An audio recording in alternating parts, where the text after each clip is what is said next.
He lived in the projects across the street from in Manhattan, not Harlem. So everybody, all his friends was rich. And so these niggas was buying 50 packs off of him a day. I saw that nigga sell a whole pound in 7 days of sour diesel. You know what I'm saying? In 7 days, I saw him sell it by nickel and diming it. So he made, like, not like he just sold the pen, like he nickeled and dimed. Like, do you know what the profit margin is compared to just selling it as a pound? This nigga, he would skateboard with these niggas all day, be with them all day, and they just buy. You know, them little boarding school niggas have money. Yeah. So, nigga, you got about like 15 friends you with every day. Then they friends want some shit.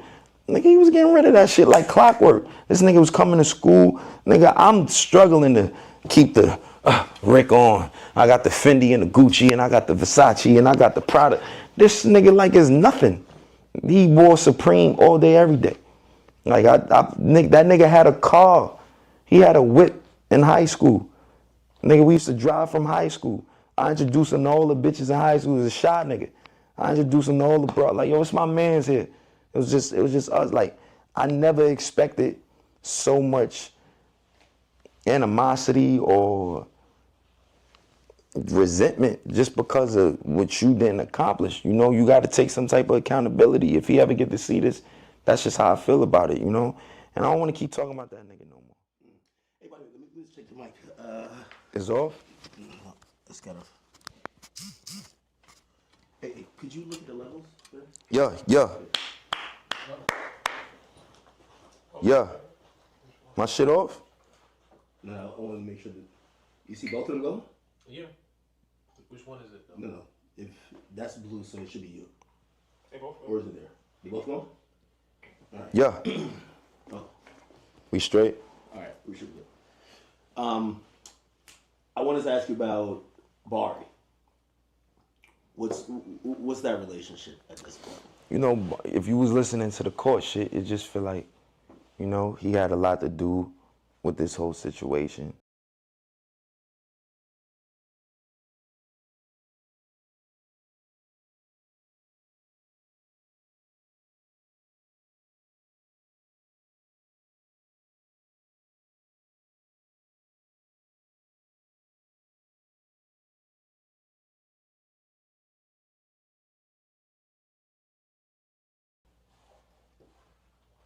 Have you guys never like tried to address whatever it is?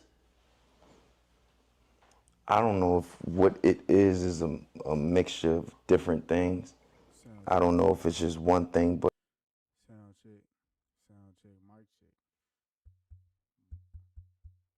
mic check, mic check, mic check, mic check, mic check, mic check, mic check. Okay, mic good. Microphone good.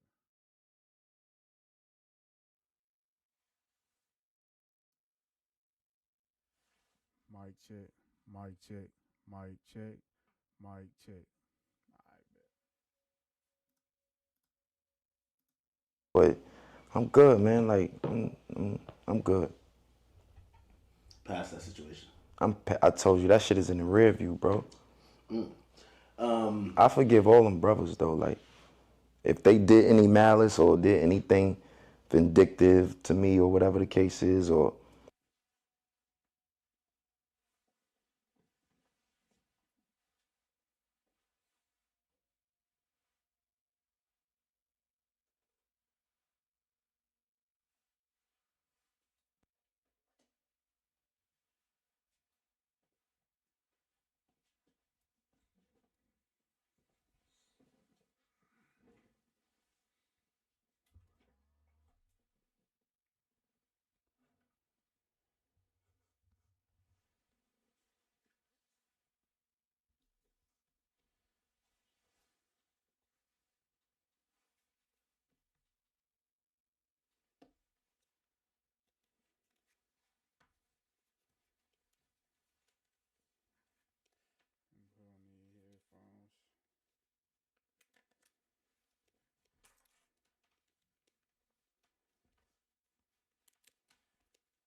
whatever the case.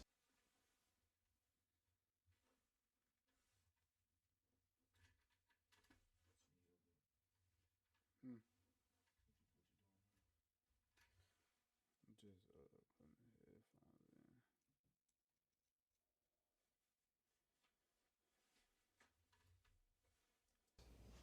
in. I forgive you, bro.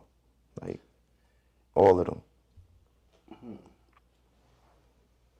I don't forget.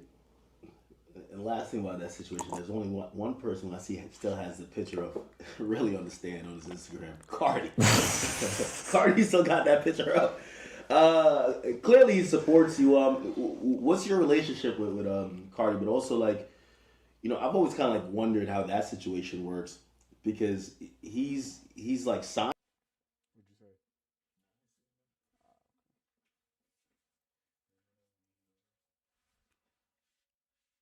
When I would. Alright, just let me know how it sound. Alright, bet. Huh? I'm on YouTube. FOF. Friends of Friends. To you. Yeah. How does that work and how's that like relationship as well? Because he's also, you know what I mean? I think he's a trendsetter as well in fashion. Absolutely, man. He come from the same nest as us. So basically, Cardi been with us since like 2014, 15 or some shit like that, you know, from my recollection. I've always wanted to let Cardi be his own man, and he a boss. He is his own man today. He's his own boss. I ain't all up in the videos dancing like I'm on my Suge shit right now. Like I ain't like that's not necessary. He doing his thing, you know what I'm saying? And it's just like he a man in his own light, and like you say, he a trendsetter in his own light. You know what I mean? But yeah, bro, Cardi come from us, and we all started out just tight knit, and you know throughout time, like as you could tell, like Barry, the fucking Relly, you know, should be happening. What did you see in Cardi? I knew Cardi was fire because he had this song called Lost, and it was just like it was going around. This kid Theo, he was playing it for Barry and then was playing it for me and shit like that. So I was like, oh, I'm fucking with this. Who that? And you know, basically like I think I had like some in South by Southwest, and that was my first time meeting Cardi. And like he just was like, yo, bro, I'm ready. Like we ready. Let's go. He knew that I remixed or I did a freestyle to that Lost shit, and he was just like, yo, bro, I'm ready, bro. Like let's make it happen. Since then we was locked in. Like Cardi was living with me for like 2 years, 3 years. You know what I'm saying? Like word, Manhattan and all that. Like we was, you know, even in LA. You know what I'm saying?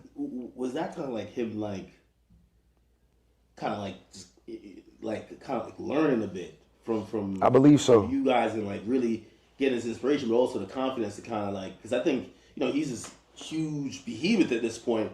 Pause. But That was crazy. Yeah, that was crazy. Yo, by the way, you ever see how much they use the slipping on semen shit? With That you, should be bro? blowing my. I wish I never said that shit. Really? Yeah. So you looked at you and like, was that his first time hearing that story? Niggas still playing pause games, bro. Come on.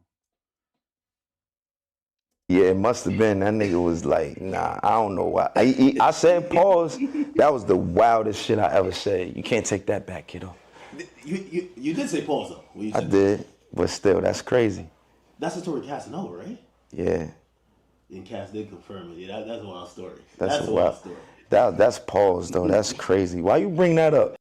And it's like life. Sometimes shit is a What joke. bothers you, man? Like, what do you see they say about you that you're like, I hate when niggas say that shit. I don't remember if something about, because I try not to dwell on, like, you know what I'm saying, type shit. Like, I'm unbothered, bro. I'm dead peaceful. I'm at You ever peace. seen a comment and you start typing up a response and you be like, man, why am I even? Nah, hell no, bro. I was born 88, gangster. That's not really my pedigree. Like I told you, that's not People my. born in the 70s doing that. That's them. That's not my pedigree though. Like, you know what I'm saying? Like I got my Twitter from Yams. Like I never had a Twitter. Like Barry helped me set up my Facebook. Nigga, this is 08 or some shit. Like I had MySpace, but like I ain't have all that of it. I had MySpace and Skonex. I ain't have no Twitter, none of that. So By the time I popped off, Yams was gassing it on Tumblr like he ain't know who I was. Nobody knew his identity. So Oh, that's that Tumblr finesse right there. yeah, he had a fire Tumblr called realniggatumblr.com. Well, that's Tumblr used to be kind of where like the That's tastemakers. that's where I got my start at. Yeah, the tastemakers used to like really have like dope tumblers that shit. I think even Our Future, Lana Del Rey, Lil B the Bass God, me, like that was Tumblr. That was our era, man. I miss those days, man. 40 ounce band used to have like a Tumblr. I used to like find bad bitches on his shit. Like he was a tastemaker for just hoes. I'd be like, yo, where are these bitches living at? I didn't even know how he looked at that point. But yeah, no, it was like a tastemaking like platform. Yeah, it was, and it was, like, you know how like Instagram was way more pretentious and driven, like you know, it could come off braggadocious. Like Tumblr was just like, yo, I think this is really cool. I'm posting this. You know what I'm saying? Yo, this is fire. Let me post this. Damn, this is how I'm feeling today. Let me post this. Now it's really about engagement. It's about views and shit like that, you know. Viewership really took over the social media, so, you know, that's the new platform for media. That's why it's not just like social platforms, social media. You know what I mean? What do you think in terms? Did I say something? Nah, I was watching a video. Oh, dang. You can hear the video, though? All right, see if you can hear our conversation. Well, obviously. All right, I'm saying something now. Let me know if you can hear me. You can? Nah.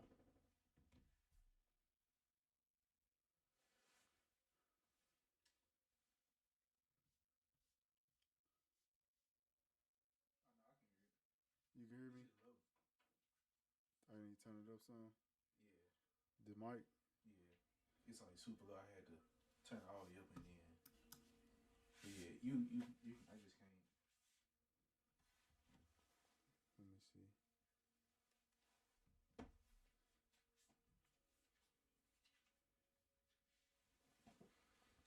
Mic check, mic check, mic check. Can y'all hear me? Chat, can you hear me? Let me see what the chat say. Production.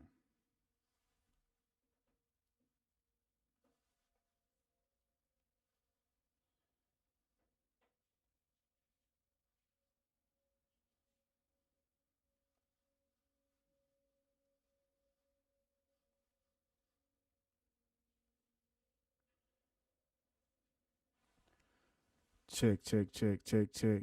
Mic check. Is it too loud now? I just turned it up. Alright, I'm good now. Bet. Alright, back to the video. Back to the video.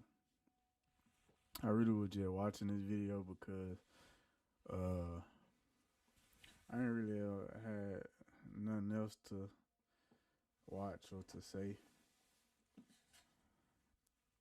But yeah, man, what y'all want to watch? Y'all want to watch the video?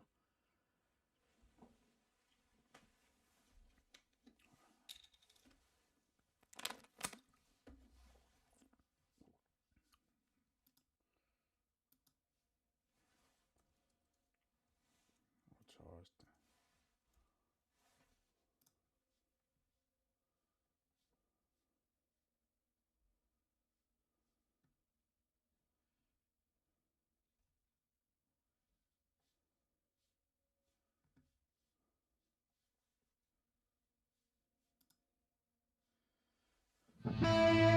While our nation's best are giving their blood, sweat, and tears in Milan, we'll be sweating right along with them. It's too loud. Michelob.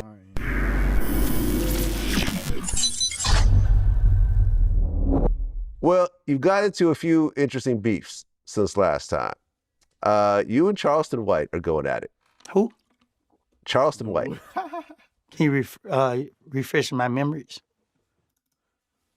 That nigga look like young Michael Jackson. And then you got the Michael Jackson afro. Do you know who Charleston White is? Describe him. He is a black man. He is missing an eye.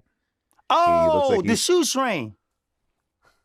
You talk about the shoestring. Yeah. I know you talking about. Okay. How did this whole thing start? I was looking for my shoes. I found one, and I didn't have a shoestring in the other one. So, And that was Charleston White? man, I don't know what happened, man. I don't know what happened. I just know that I don't recall where I put my shoestring at. I don't beef with guys. I don't see men. I'm living in a world that have billions of women in it. That's all I see is women. Okay. But you have gone back and forth with men before. You don't see me go back and forth with them? Okay.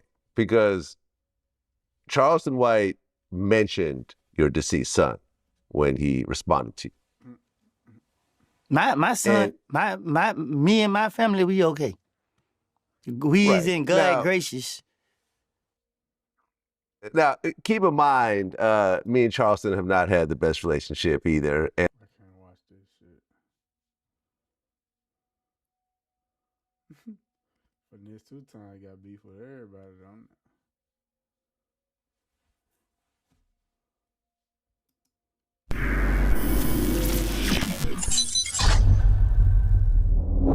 well, you and Finesse 2 times. Where's him? Funky body 2 times. I think I might call him funky butt 2 times. Either one, it don't matter. It still fit him. Okay. These for real Now, Finesse 2 characters, bro. times, you do know who that is. And how did this whole thing start?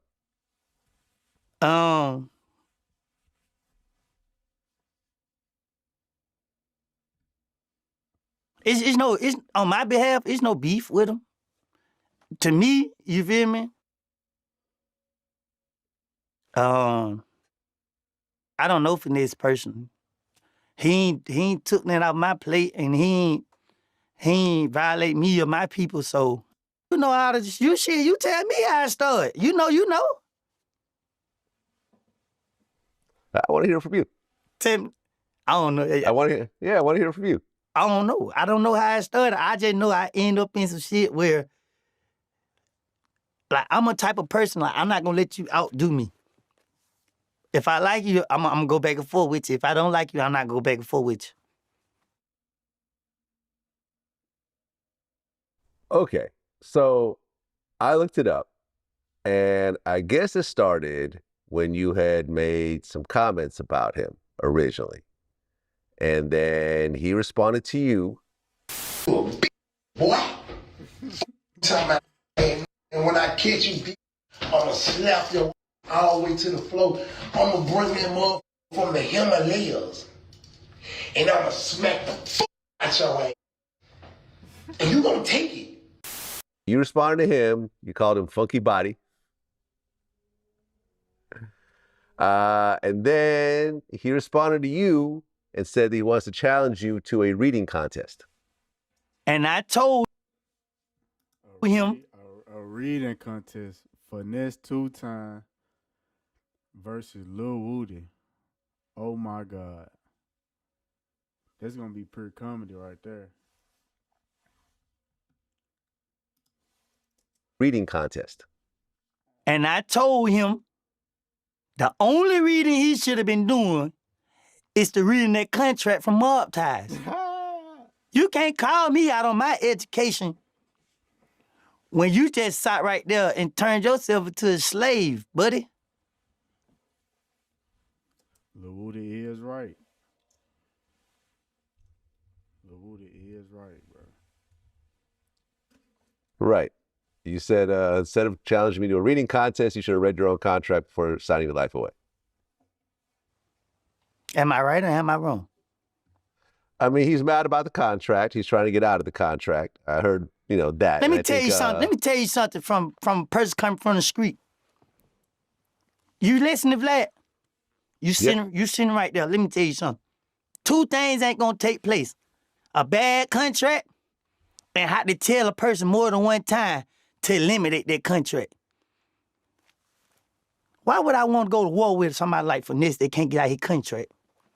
And you want to call me uneducated? At least I ain't stupid enough to sign no contract. That ain't in my best interest. I don't even Yeah, know but who look. Harry Potter is. Talking about I can't read no Harry Potter book. You goddamn right. The fuck am I reading a Harry Potter book? It ain't finna get me rich. It ain't finna take care of my kids. Harry Potter probably ain't even his real name. And I ain't putting my hair back on. Now I'm scratched out again. Well, the thing is, when it comes to record contracts and when it comes to like a new artist, like a Finesse 2 Times, that first deal is not going to be the best deal because most times, as much as 90% of deals that record labels give new artists, you end up making no money at all, Vlad, right? the contract he signed was That wasn't his first contract though. I don't think it was. Finesse been rapping for a little minute. That wasn't Finesse 2 Times.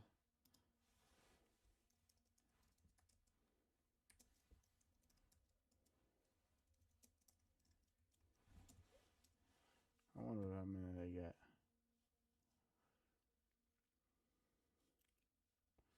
Finesse 2 Times, Dispute, J Prince, Mob Ties, Atlantic Records.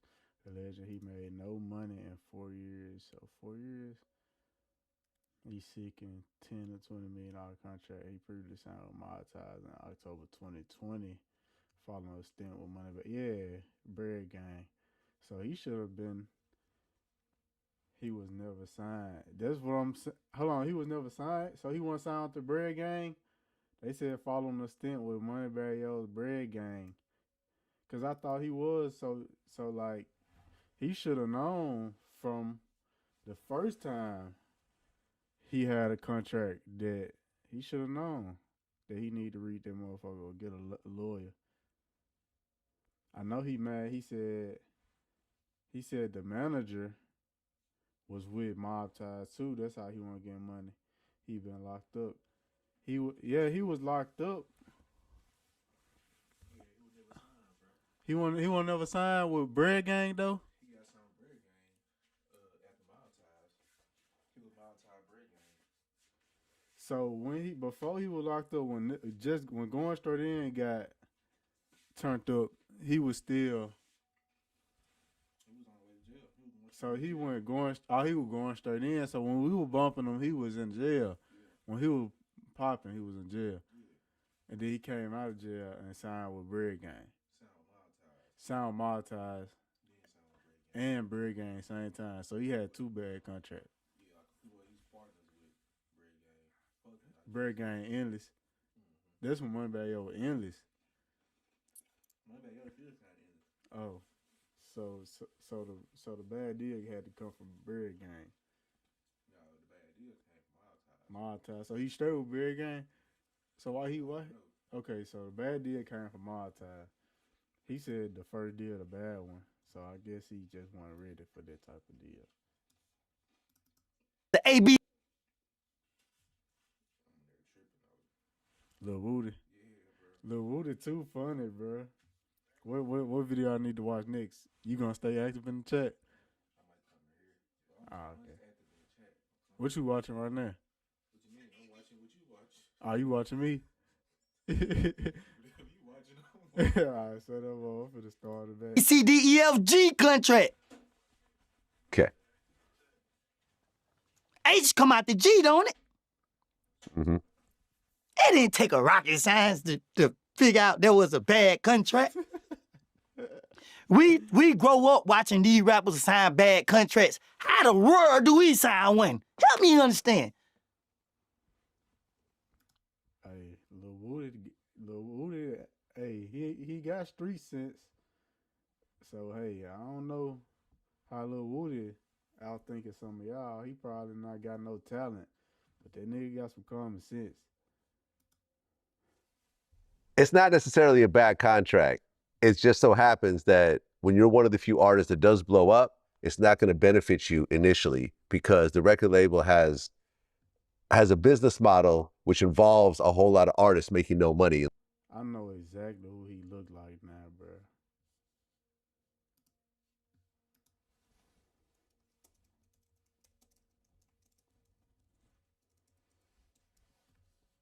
That nigga Lil Woody look like Ray Allen, bro. He look like an evil Ray Allen, fool. Am I lying? Lil Woody look like an evil Ray Allen, bro.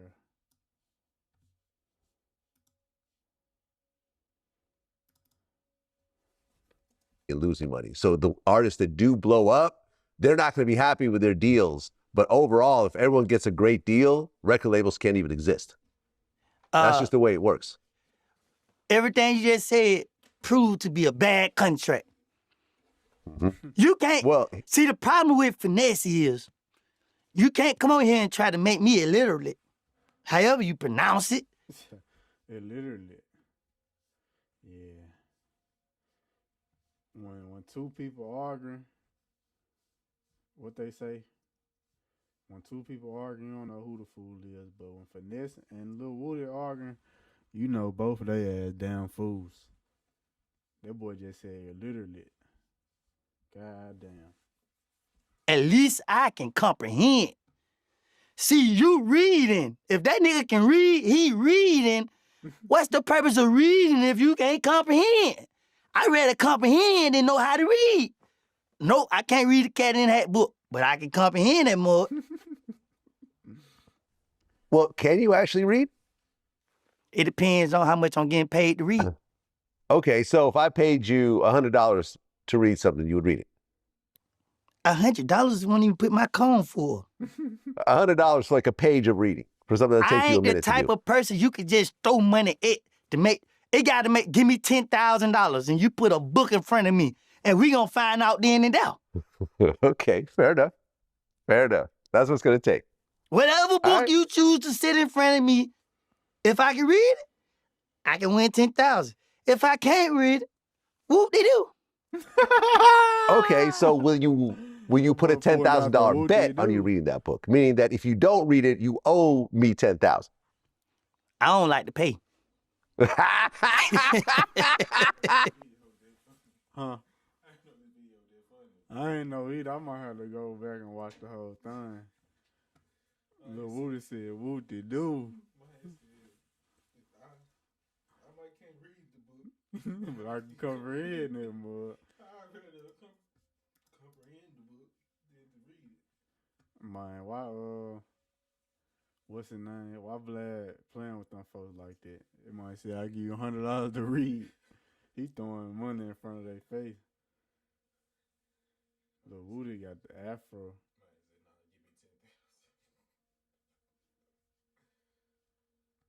He said he can't read.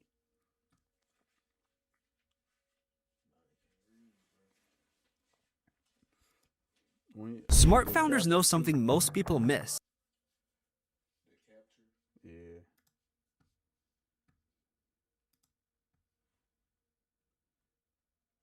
You can hear me when I'm talking during the video, or I gotta stop it to talk. If I was talking during the video, you can hear it. Oh, okay. One of my members, funniest YouTuber alive, said, why do you call me a narcissist on your podcast? I'll tell you what. Why don't you tell him while I call you a narcissist? Are you a narcissist? You openly admitted that one episode. I think somewhat, yeah. I think we all are, though. We all are, to a degree. To a degree. You can't be in this business where you're dealing with high stakes, financial gain, power, prestige, and not be a little bit narcissistic. Competition. Yeah. Numbers, views. Yeah, I think we're all narcissists. Who jumps into a mosh pit with no confidence? Right. You're in trouble. I'm probably going to lose, but let me just try it anyway. Everybody's stepping over you. No, listen, I think you have to be delusional to sit there in your bedroom and say, one day, millions of people are going to know who I am, are going to watch what I do and tune in every day. When you have no followers, no fans. Wait, you say that again? You think you have to be delusional? Well, no, I disagree with you. Once upon a time ago, when I first came out to Hollywood, I was 17. Mm-hmm. And this is when I did my first pilot, my first show on CBS, South of Sunset. They interviewed me on Entertainment Tonight, and I still have the VHS tape at my house. And I believed in myself, you know? I wouldn't have made the move at 14 to do stand-up if I didn't. But at one point I said, yo, about 2 years from now, I'm gonna be the biggest box office star in the world. Now, it's cringe now because it didn't happen. I don't think it's cringe. Well, when I look at it now, I go, maybe I shouldn't have said that. You can still believe it, but maybe I shouldn't have put that on television. Because if it doesn't happen, now look how it looks. But I still think you have to have that belief. Yeah. Because if it did happen, well then... Well, yeah. When I say delusional, what I mean is percentage-wise, it's probably not going to happen because 99% of people who try this ultimately fail at it, right? I don't buy into those numbers because if you look at like everyone who does an open mic, think about the open mics that you've seen over all the decades you've been doing it. How often do you see a guy at an open mic and you just never hear from him again? That's a lot. But how, That's what I'm saying. How often do you see people on The Voice who blow or on American Idol who kill, who never go on to have careers? There you go. But at the same time, based on those numbers, I hear you, but also people quit. Right. Well, that's what I'm saying. You know? When you look at it overall, out of all... What happened? What happened? Oh, man. Another 2 hours for me. That shit like a truck stop. Need to wait one by one on the shower. God damn.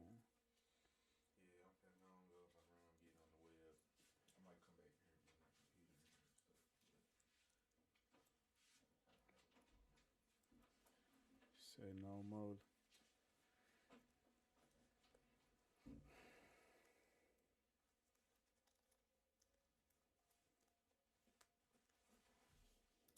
All the people that try just, hey, look, we live in Hollywood, right? Or close to it. How many people get off the bus every day with dreams of making it Hollywood? And they end up sucking dick in an alley.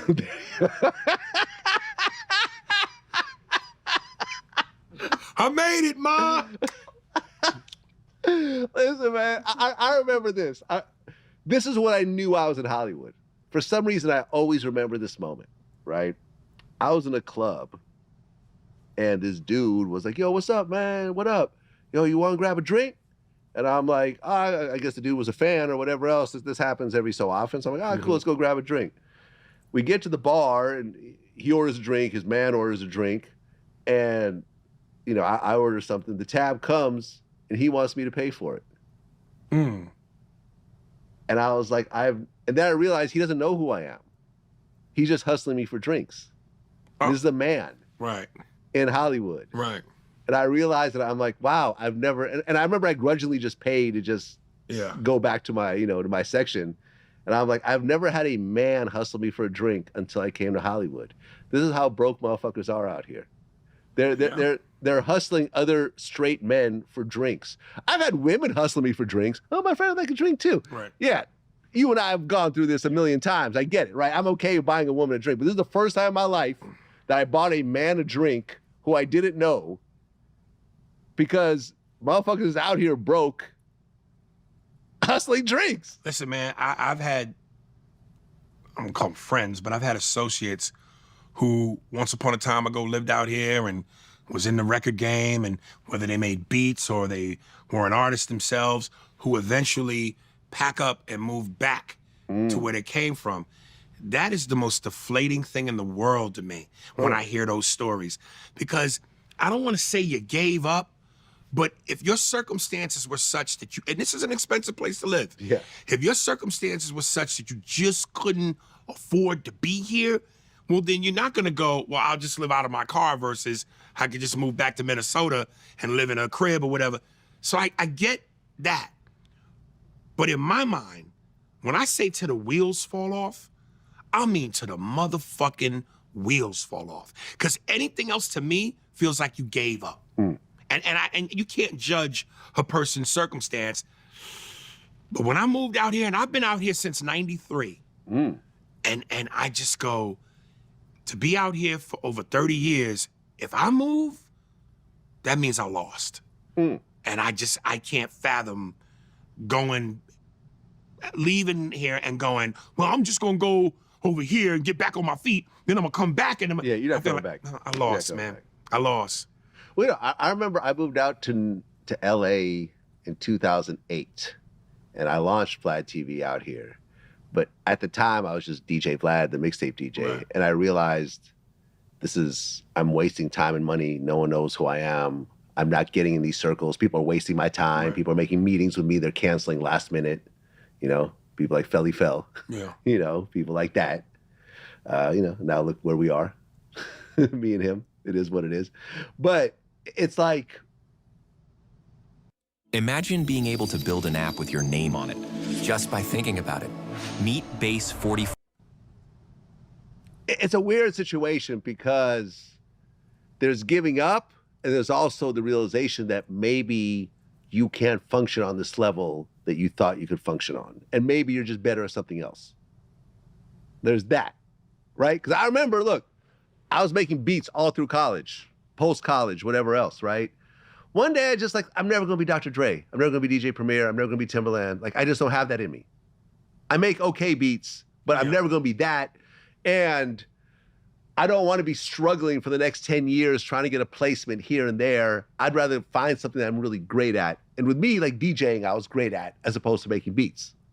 And once I got into DJing, I started winning mixtape of the year, mashup of the year, and everything else like that. I'm like, okay, I'm pivoting into something that I'm just better at. Yeah. As opposed, now, you could look at it as giving up, but most people give up on a lot of shit by the time they find the one thing they're great at. You're a little bit different, because you kind of knew as a kid. Yeah. Most people, though, listen, I went to college, I got a computer science degree, I was a programmer, then I started a recruiting service, then I became a DJ, then I started doing DVDs, and eventually I found Vlad TV, and that's what actually stuck. But it took 10 years But let to me ask you figure it out. something. And I mean, just total transparency. Yeah. If you could have been the next Premier or Dre, was that in your heart, or did you really go, that's not in me, this is what I'm doing, this is my passion, I'm 100% happy with this? One day, I had to look at myself in the mirror and say, no matter how hard I work, these guys are just so much better at it. So you had an honest moment with it? I had an honest moment. I just said, I am not that great musically compared to the people that I'm trying to compete against. Yeah. I'm better than all my friends. I'm better than a lot of people around me. But if I want to be at this level, which is a worldwide, multi-million-dollar level, I don't have that. I didn't want to be, you know, think about how many great musicians there are that are just playing in, you know, gigs in Vegas or going on tour with some bigger artist and so forth. I mean, your mom was she a session musician as well? What do you mean a session? So she had her own albums? Yeah. Okay. But was she also singing backup for other singers and stuff? Okay. Once upon a time ago, she performed with Lionel Hampton. Okay. Yeah. Okay. But think about how many phenomenal singers there are that are just backup singers for commercially viable Right. artists. Like, you know, you go to Alicia Keys' show, Right. her backup singers are dope, but none of them have careers. Yeah. You fast forward 10 years, 20 years, 30 years, these are people doing Uber to get by and, you know, still doing gigs here and there. They just don't have those shows, you know, those songs that click. Right. They don't have that fan base that follows them. But they're technically great singers. Yeah. Not everyone's meant, you know, sometimes the dots have to connect. So at the end of the day, you just were honest with yourself. I was just honest with myself. Well, then you need to have a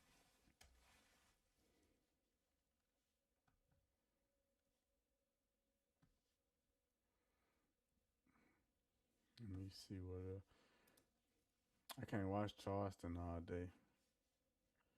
I can't watch Vlad. Working across teams is tough, but Asana helps you handle it.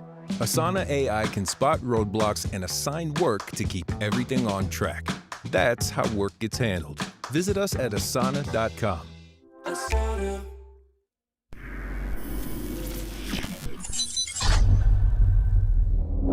Okay, now you yourself, are you actually working on a streaming deal, or do you have one, or Bro, what's the deal? that's what I'm saying. When I come home, Vlad, when I come home, God willing, I want to be a full-time streamer. Okay. Bro, I'm literally like the numbers guy, bro. Yo, Vlad, we did, be honest. My bad, I didn't mean to call her bitch. The fucking girl that just got curled iron burns, right? The Robin Banks chick, right? Mm-hmm. Ari Spears, the Smoking Duck, Tony Ayo, right? All these people that you interview, right? Out of all the fuck the first interview.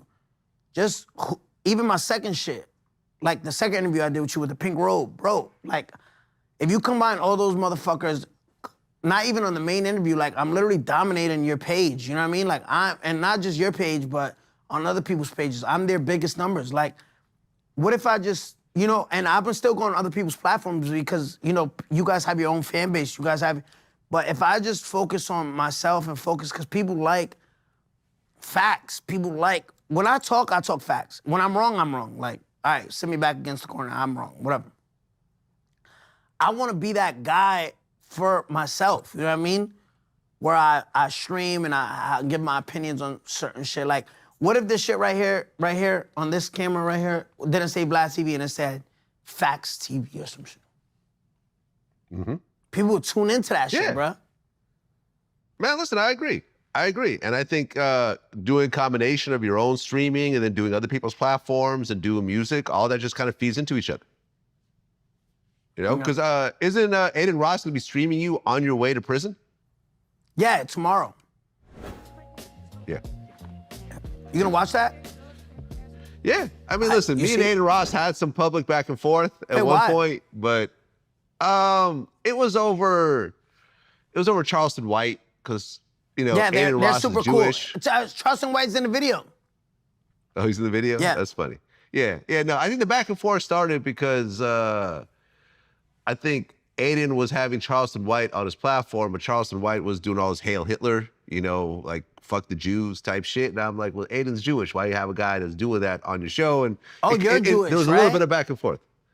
Yeah, I'm Jewish. Yeah. Yeah. So, but listen, Charleston White, he's just a character. Like, you know what I mean? Like, he's just a character. I think he lives life on the edge. I don't, like, again,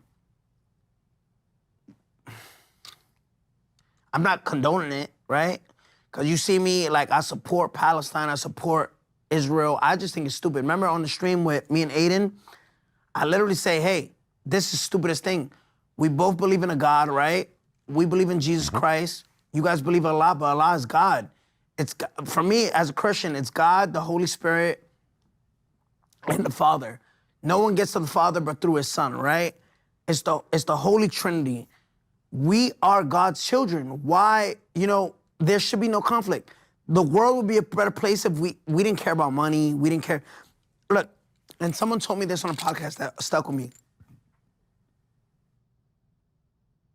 What fears me converting to full Christianity and telling God, I am your son, I am your creation, I am your soldier, right? To bring the masses to the church. When you need a last-minute dress, just ask Google to virtually try on and shop outfits. When I think about how I divide my time, it's very carefully. I'm Alex Diaz. I'm a professional marketer and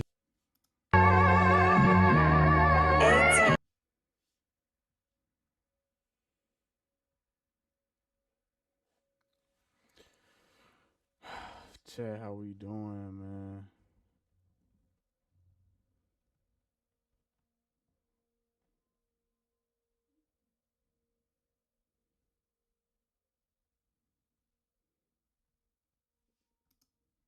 This is why I don't call people culture vultures. Look at this. Look how he's holding these two grown men. I said in a previous video that rappers are like girls. They'll literally hang out with anybody that can give them some shopping money, but How much you gotta pay for this? And who is this in the background? Is this one of the servants? All this gangster talking y'all music and y'all let a 50-year-old man fly you out to party with him. I don't care if he's paying $100K per guest. This is not my scene. When do you get to the point where you can host an all-white party? What level do you have to be on? Because we know from the whole Diddy situation that these... That's a wild picture right there. That is a wild picture, brother love, brother love. Mr. President. level do you have to be on? Because we know from the whole Diddy situation that these are not just regular parties. And look at how this man is biting his lip. What is Donald Trump telling him? Anyway, in 10 to 15 years, I'm sure somebody is going to come out with similar stories about the Michael Rubin parties, but he'll probably be long gone out of the country by then. But he's only been hosting these parties since 2021, and before that, it was just Diddy for the most part. So how was it decided who can be the new all-white party host? This has been a subject of much debate since Diddy started being accused of things, and probably even before that. Women, beautiful women, of course.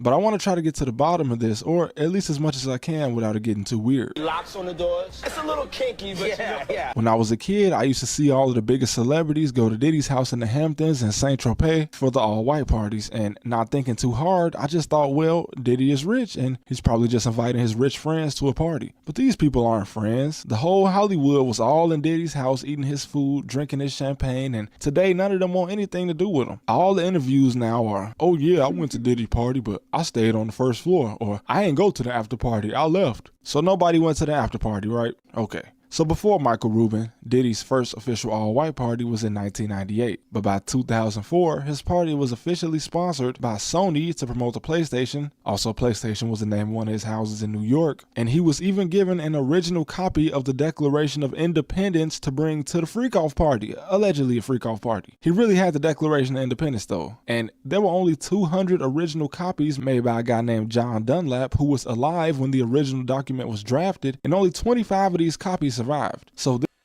can't watch this shit. Boring. Shit boring. Alright, y'all. What we doing, man? What we talking about today? Somebody send me some questions, bro.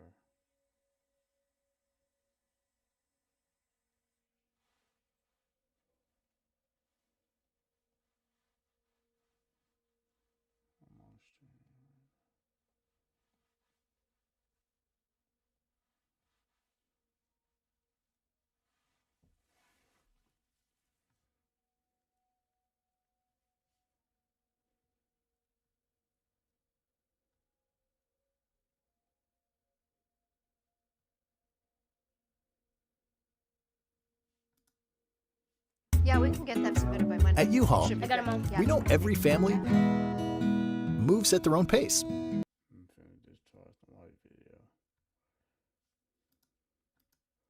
My mind can't think of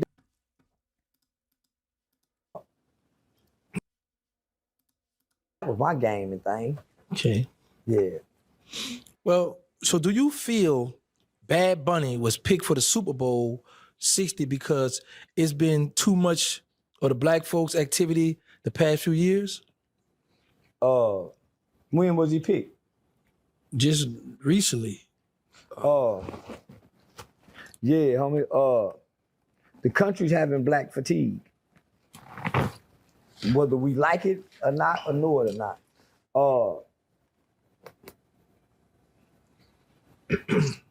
All you have to do is pay attention to 6ix9ine's narrative and how he talking to the rappers, how disrespectful, insulting, and all the young streamers have gotten behind him. But at one point in time, all the young streamers was with the rappers saying, yay, yay, yay, yay, yay. And they were shying away from me. Now,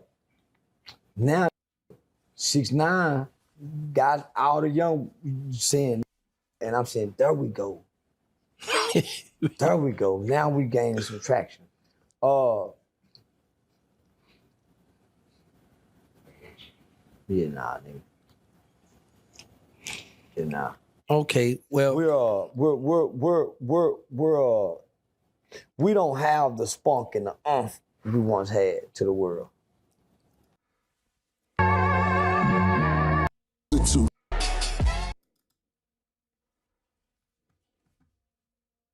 Special guest, Callie. Now, Cam and Callie have I'm gonna say a different kind of relationship because they always, debating and arguing, and Callie feels one way and Cam feels another way, and I think it's all fucking funny. So I think y'all gonna enjoy it too. Just a conversation. Callie, welcome to the show. What's up, Callie? Cam, you good? Can you hear us? Yeah, I brought representation with me. I don't have to talk. I have a lawyer with me today, PT, who's really close to the situation. I have representation, so. PT. Sin City. Hey. Who else you got? We need a juror. You got anybody else? Anybody else in the house? Well, Larry's here. Of course, Larry's here. But I'm talking about. I knew this was gonna be a fucking group chat. I would have brought a friend. Well, I'm talking about somebody who knows the situation, so therefore I brought representation. Okay, so Callie, what made you fall back out of that relationship, that part of the relationship that y'all had? What made you fall back? I mean, the relationship he was having publicly wasn't aligned with the one that he was having with me privately. Sin. I can recall when I go on my Rolodex and my mental decks that, how you doing, Callie? How you feeling? I'm good. Long time no see. You look good, though. Thanks. There was times when, you started hanging out. You started getting a little territorial. Am I correct? Hanging out? Yes. Territorial. About, I don't recall. Like, who can come over there as far as, dancers? Oh, shit. You ain't want the dancers to come over, Callie? I don't remember. Oh, so coming over there wasn't a problem? We have got to the point where literally anybody can build a fully working app without knowing how to code. This is based. Why the fuck would she come over? She knew her, she knew me. She ain't like me. So I'm trying to ask She you. ain't like me. Okay, so. So it's at the time, I knew longer than I knew you. I don't even really actually know. I don't saying. Okay, sorry, P. I don't care. Okay. Yo, Callie, I want to ask you something. What was the argument about? You was bartending. We came to a club. You was kind of upset with him that night. Do you remember that night? What was that? What was that about? Because I saw that you was upset. Normally, you do get a little hyper sometimes. I'm gonna say hyper, but that night you was like, I saw you in a different mood. You was kind of like upset. What was wrong with you that night? I mean, that night, it's a club etiquette. Like when people come in a club, you bartending, people who fuck with you, people who cool with you, they come in, they support, and out of respect, they come to your bar. Like Kim, I don't deal with a lot of people, so out of respect, I couldn't understand why he wouldn't want to sit at my bar if he's my people's. Representation, you got anything to add to that? Or you want me to go on? Is there I have a question.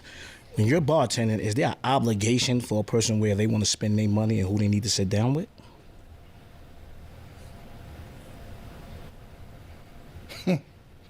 No, they could go spend their money and sit down wherever they at. Okay, but so, I mean, if you don't fuck with me like that, you can sit wherever the fuck you want. Wait, you sound a little hostile. Let's turn it down. I'm just asking. No, I'm just keeping it 100. Okay, but I'm asking because I'm not on no weird shit. Because it's like it doesn't make any sense that people call themselves my friend, and I don't use that term lightly, loosely. Maybe some people do. I'm not a weirdo, fraud, fake weirdo nigga, so I don't know. Okay. Like I stand 10 toes down. I keep it 100. Like I'm a very solid individual. Right. So if you are treating me other than a way that I wouldn't treat you, then I'm gonna question you. Okay, so him sitting at somebody else's bar means he doesn't fuck with you? He didn't sit at nobody's bar. Oh. He went in the section. Oh, so you was upset about the section? I wasn't upset about shit, but motherfuckers should have made it known that, yo, they're my peoples. I want to be next to my peoples. You don't come outside for me. You don't pull up for me. You don't support me in any way in that dynamic. So it's like, Okay. Next question, Sin. And then when I hear shit over, just hear shit about where you do go sit and how you spend your money. And when you do go support motherfuckers, it make me really reassess you. Here we go. Like, who you really fuck with, my nigga? Here we go. Let me ask you a question real quick. Don't mean to intervene on my representation because I don't know what night this is talking about. Was I booked at this club or I just happened to go? You was booked. Oh. Plot thickens. Never mind. It doesn't matter.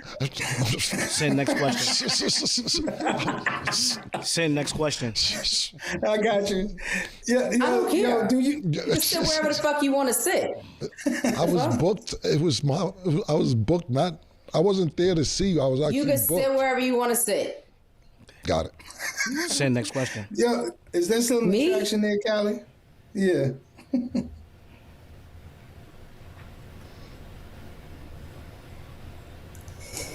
Yes, no. 1, 2. Red, go. I mean, it was an attraction. Was is past tense. He's talking about. No, I said still. Present, yes, present. Not for at least a year. A year. Oh, okay. All right. What was you upset about when you was like? I remember you was gonna buy a house on the West Coast or something, and you wanted to.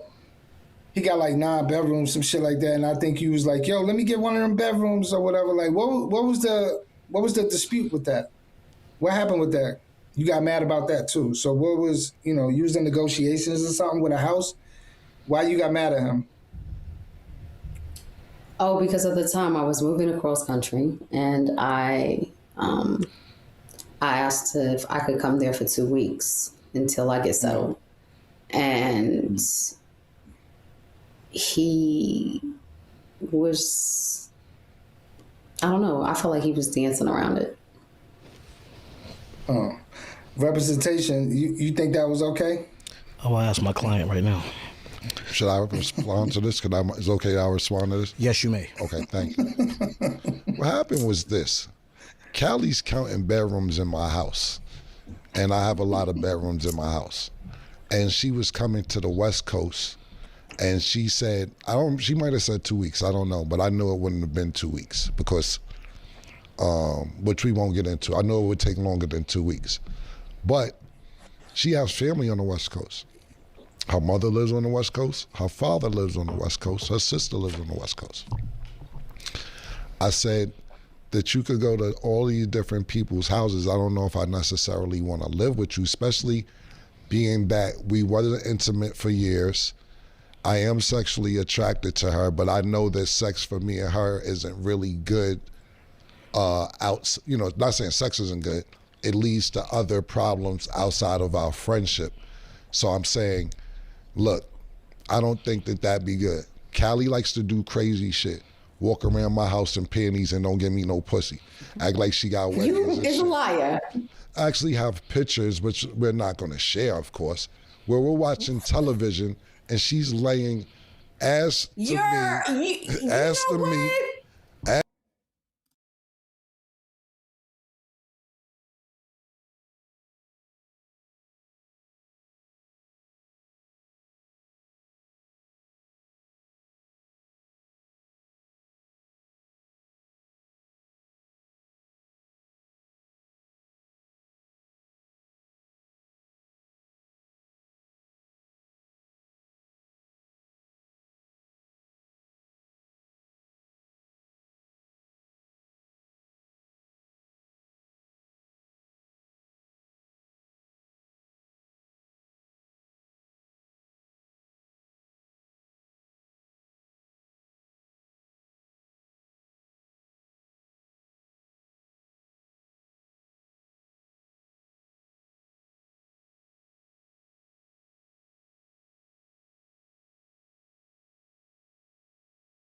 Esther me, panties and house on my lap.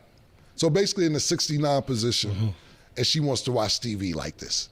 Trying to gaslight you. First of all, Yes. I just have one question. Yes, Trying to it's gaslight my you. turn. question. It's my turn. How long ago was It's this? my turn. It's not. I'm just telling you. Send her older in your court, please. Right, exactly. If you want to be technical about this situation, what happened is this. I offered to eat Callie when she came. Okay. Interesting. Right. She said no. Okay. 2 days later, she thought about it, said, yo, could you eat my I said no. I can't believe you right now. I said no. Right. I offered to eat you didn't want it. She asked another day, so you're not going to eat my No, I'm not. I offered it. I'm not going to eat it. I offered twice. She asked twice. Right. This is the stubbornness I can't have in my house. Right. This is what I'm talking about. Playing games. Yeah, exactly. There's a lot of games being played. Yeah, exactly. Because, I'm thinking even though she's stubborn, I'm thinking, once I eat it, I know what I'm going to try and do. Right. So I tried to offer with an appetizer. This is the games we play with each other. No, I don't need that in my house. Right. I'm not doing it. Right. So I said, I declined. I said, you can move with your mother, you can move with your father, you can move with your sister.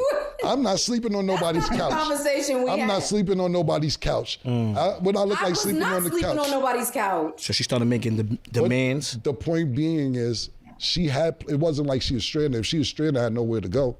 Of course, cool. You have several places to go, but you want to demand how you living on somebody else's I have my own dime. room. That's what happened. I have my own room. There it is, son. Yep. Bro, this is the new era of auto-tune. You can try all of these tools free for 14 days. What was the debate between you and Cam over your wedding venue? What was that debate? I remember you saying some friend know about it and something with 25,000 or something. Like, what happened? At the time, I had just got my venue. My landlord from hell put me in a real bind. And I said, Cam, I have my liquor license. And I need to do renovations on this space. This person left me with a shell. I said, I need help renovating so I can start generating money because I'm stagnant. And he said, okay, show me the paper for your liquor license. And once I see the paper, I'll have my attorney just draw up the paperwork and I'll give you the money and we'll sign. I talked to my friend today. She said, yeah, he agreed to give you the money on a gargantuous offer. Like, she basically felt like he wanted my blood for $25,000.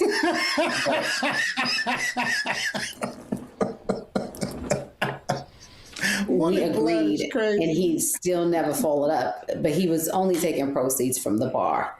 At the same time, he never drew it up, and he act like, it was whatever. And even when it came down to me signing my lease, he also made a bet that he did not stand on. And we could ask British that. Oh, okay. Representation. Yes, I'm here. Is that a lie? Is that a lie or the truth? I'm gonna let my client answer. Okay. I don't remember detail, but I'll tell you this much. I respect Callie as a hustler. I always tell her that, and I tell people that. She came from Oakland, or pardon me, not Oakland, the Bay Area to New York as a 22-year-old. It was Oakland. Okay, Oakland, I'm sorry. From the Bay Area, Oakland, to New York at 22 years old and survived. She did better than niggas I know from New York that grew up in New York and made a way for herself. And to this day, she still lives the way she wants to live, maybe not like she used to because she's in school. So I respect her hustle 100%. She saved up $100,000, over $100,000, to get this venue. She tells me about the venue, asks my opinion.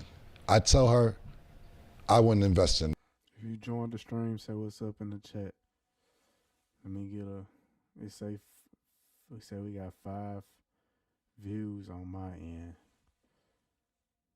If you joined the stream, hit the like button, subscribe, and say what's up in the chat so I can see who we got, man. Let me see who we got in the chat. I know we got Hush Money in the chat.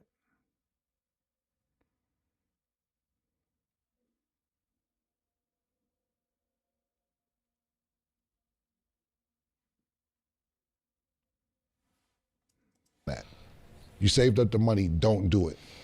But I'm saying my friend got one of these and she had LL Cool J come over for her wedding and this, that, and third, and I had to do this, that, and the third. This is why you want to get a wedding venue, because you knew somebody with a wedding venue and you thought that you could duplicate what she was doing. Come to find out, you told me that she wasn't doing what she really was doing.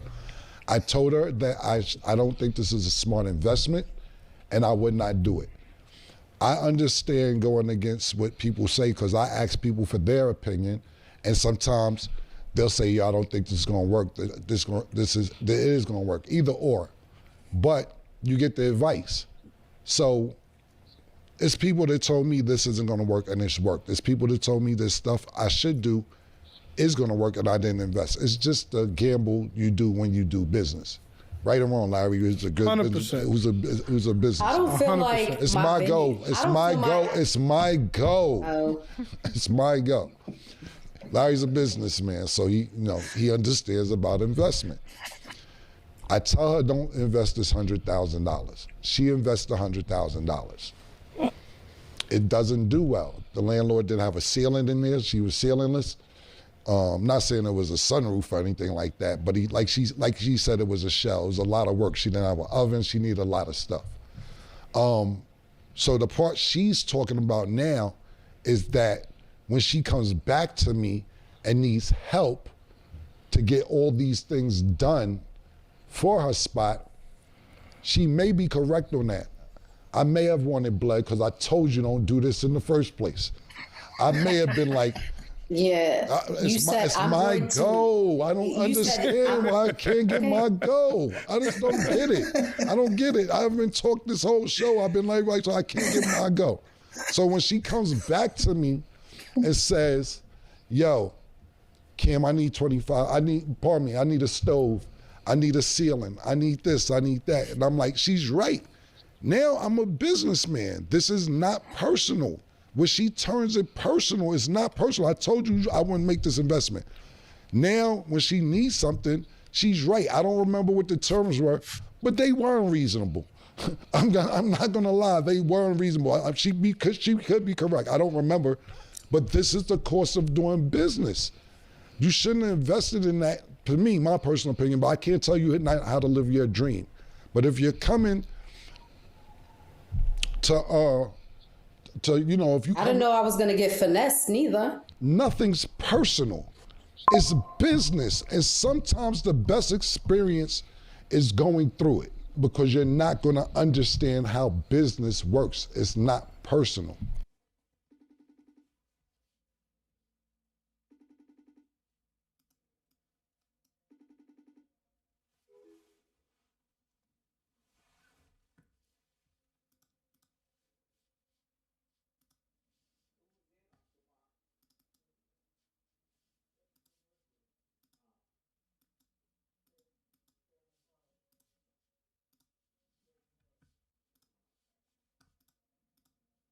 Okay, Callie, you have a question. Want to break into cybersecurity but don't have experience? The Google Cybersecurity Certificate uses real-world. I think you underestimate me.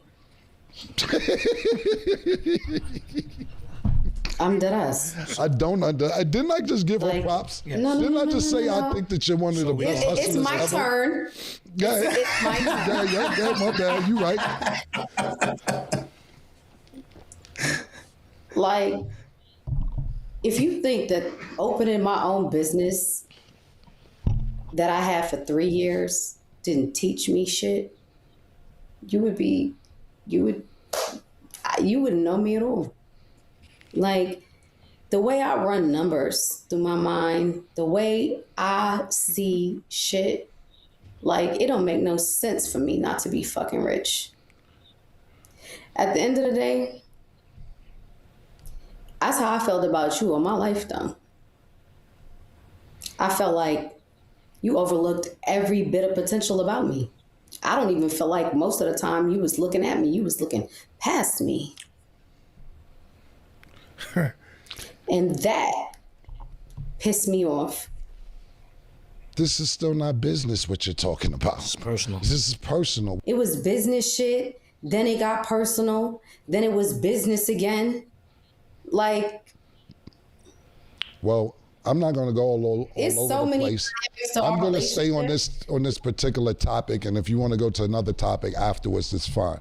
I'm going to stay on the wedding topic. It seems like He said you two just suggested the most random live stream of all time. Hey, you funny, Red Tiger. What's going on, man? Yeah, I'm just chilling. What's up with you, man? Where you from?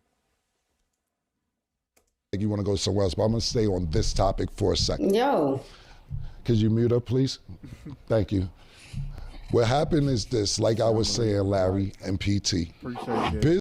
Appreciate that, like my brother. Red Tiger.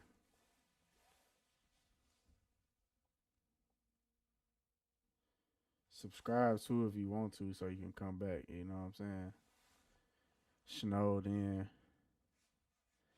I'm from Europe, Albania. Wow. You're Albania. What is that the country? Is Albania the country? I've been to Europe a few times. I'm from Memphis though. I'm from USA, Memphis, Tennessee. If you ever heard of Memphis.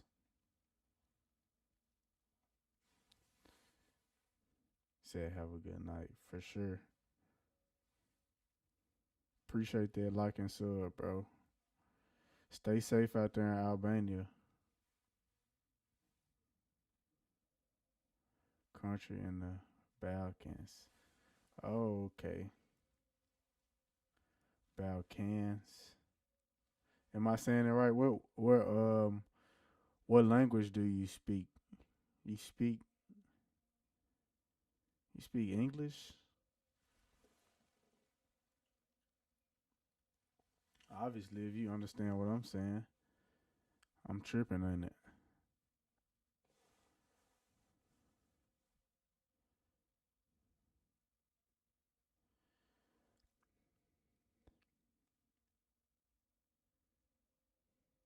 What a Balkans at? Let me look that up.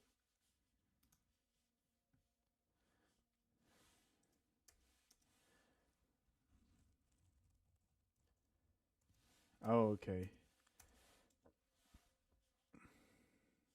Oh, wait. Let me look it up. I'm finna see where you at. I might want to visit Albania before. How close is it to? Let me look at the map.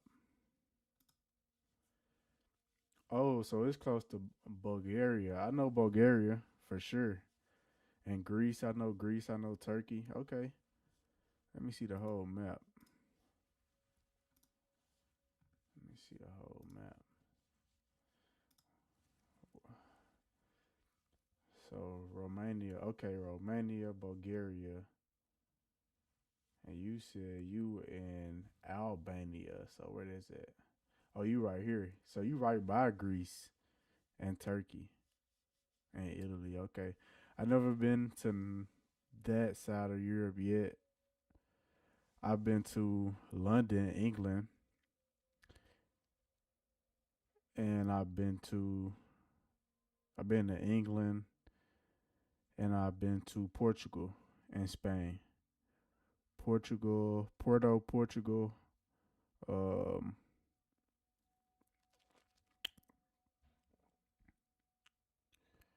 What was the other one? Porto. That's where the port was at, and I forgot the other one. He said, "Come visit, bro. Beaches like in Greece, but 5 times cheaper." Okay, let's look up Albanian beach. Albania beaches. Best resort. What's the best beach? 5 times. Okay, this is beautiful. Wow, hold on. Let me make this full screen. Dang.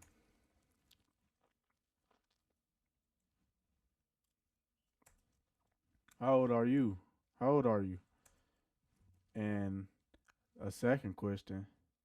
I'm gonna let you answer that one first. How old are you? And are the women beautiful in Albania?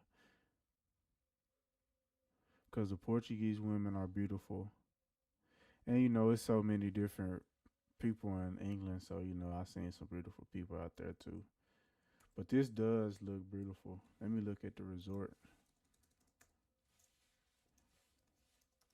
I might come out there.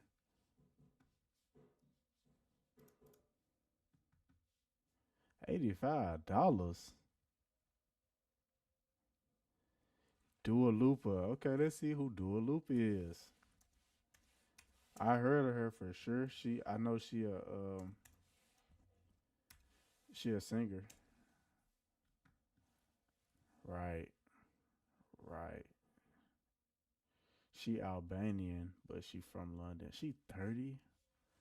Okay.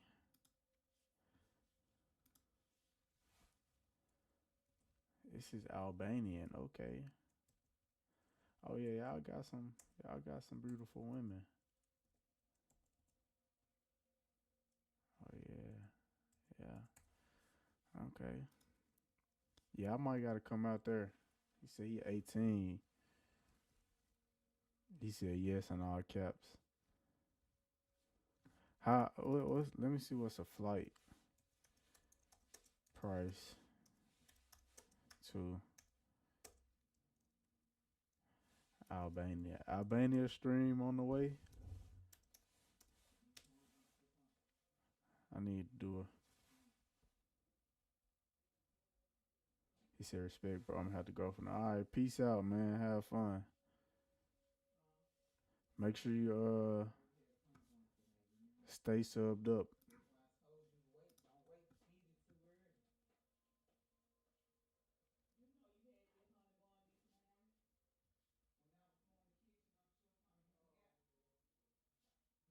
Business is business. If I tell you, don't invest in it, which is not personal. I just gave her mad props. I think she's one of the best female hustlers I ever seen.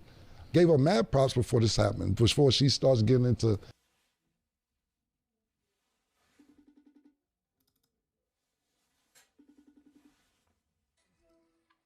Hello. Yeah. What's going on? No, I ain't finna play with you. What you mean? I'm on stream right now. You on YouTube? I ain't gonna be able to join now on YouTube. You can't? No, not if I'm trying to go live with you. I ain't gonna be able to. What's that you cooking?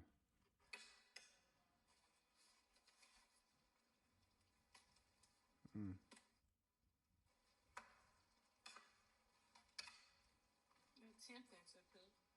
No, yeah, I was sure finna say no comment. Did you put some seasoning in there, some cheese? Yeah, I mean it's stroganoff, so I mean yeah. That's the. This how it's supposed to look. This the stroganoff. It's not the cheesy one. This one like the beef stroganoff. Yeah, let me know how it tastes. It don't look too pleasant. Bye. Dang. Hey, when I keep it real, that's how they feel. Can't keep it real. I look past it. I give her props. I'm just saying it wasn't a smart business investment. When you come back to me to get a loan to fix it up, and I said this wasn't going to be a good investment, and then I sit there and say, I want blood and plasma and everything else. Because you come to me as a friend doesn't mean that I need to be obligated to just throw my money away. At the end of the day, it's business. That's what he's trying to tell you, is that it was more of a business. And he told you it was a high-risk business from the beginning, and you didn't listen to him. It was a high-risk business. It was very high-risk. I operated on my own for 3 years, and I ended up installing my own fucking ceiling, doing my own floors, building my own bar. And how much money did you make in those 3 years? I can't even tell you. We gotta start. What I was finna say about the hustle and the business. People don't understand that hustling and business two different things. You can be a good hustler, you can be a good business person. She said numbers run through her head like crazy. She might be just a good hustler. She need to get the right business people around her, because the business aspect come in on the thing. Like she said, she bought a shell. They told her not to buy the shell. So let me keep going, give more context of the situation. Because I had to take all the money, I had to survive. On top of that, that's I had another to reason why the reinvest loan should have been back high, in it because to you get can't it even tell them functional. how much you made. When I go to somebody and someone How was I supposed to make anything with a fucking shell? This is my point to you, Callie, is that when you go into business, My whole point was, had the space been in the proper condition, it would have operated and generated money. I was in a fucking prime location. I was in Long Island fucking City, one of the most prominent neighborhoods in New York City. I didn't put my shit in the fucking hood. I had an entire view of fucking Manhattan. You know how many people love my space and said it's just not done? Was it a shell when you bought it?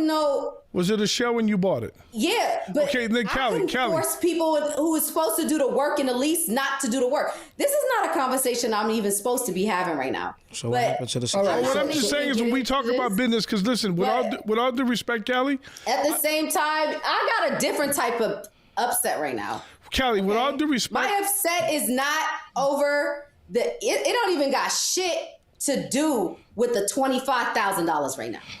Callie, what is the issue? Callie, with all due respect. That shit, no. That shit is where it's at. At the end of the day, to sit amongst a nigga that knew me since, like, what? Callie, Like, you're operating what? from a And space. it took You're operating from a space fuck outta here. of personal We're gonna let instead me of fucking business. talk because it's my turn. Okay, Period. okay, At the end of the day, I'm gonna fucking say what I want to say. okay. And now what I'm about to say is the fact that somebody could know me all my life, watch me fucking pour blood, sweat, and tears into everything I motherfucking did, and never assisted, helped, wanted to nothing, makes me angry. And it took for men, other men, that cared about me, that wanted to invest in me, that believed in me. It's deeper than that. It is so much deeper than that. So at the end of the day, I wasn't gonna keep turning to a motherfucker that always turned me away. So can I ask you a question?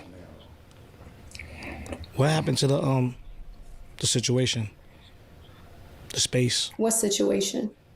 What space? What you was trying to do? I closed it. Closed it? I closed it. I'm a full-time fucking nursing student. Okay.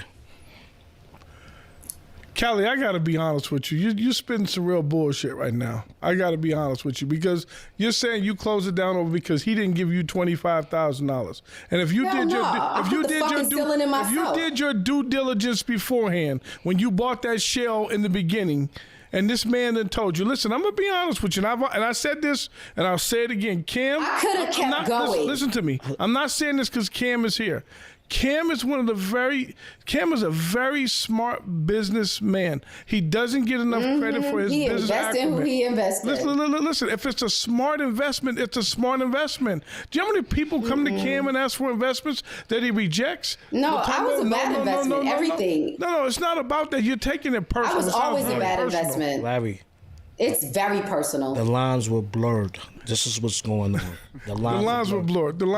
I understand that, but Callie, you can't do that. You shouldn't do that because if you had your due diligence and you got everything in order, you should. Come on, Callie. You got to be honest with yourself.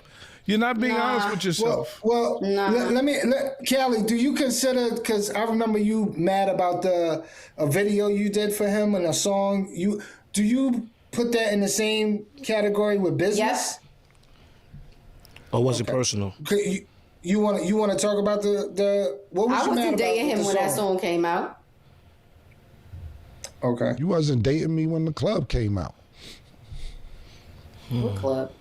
The who? The weddings planned, whatever you want to call it. We wasn't dating then either.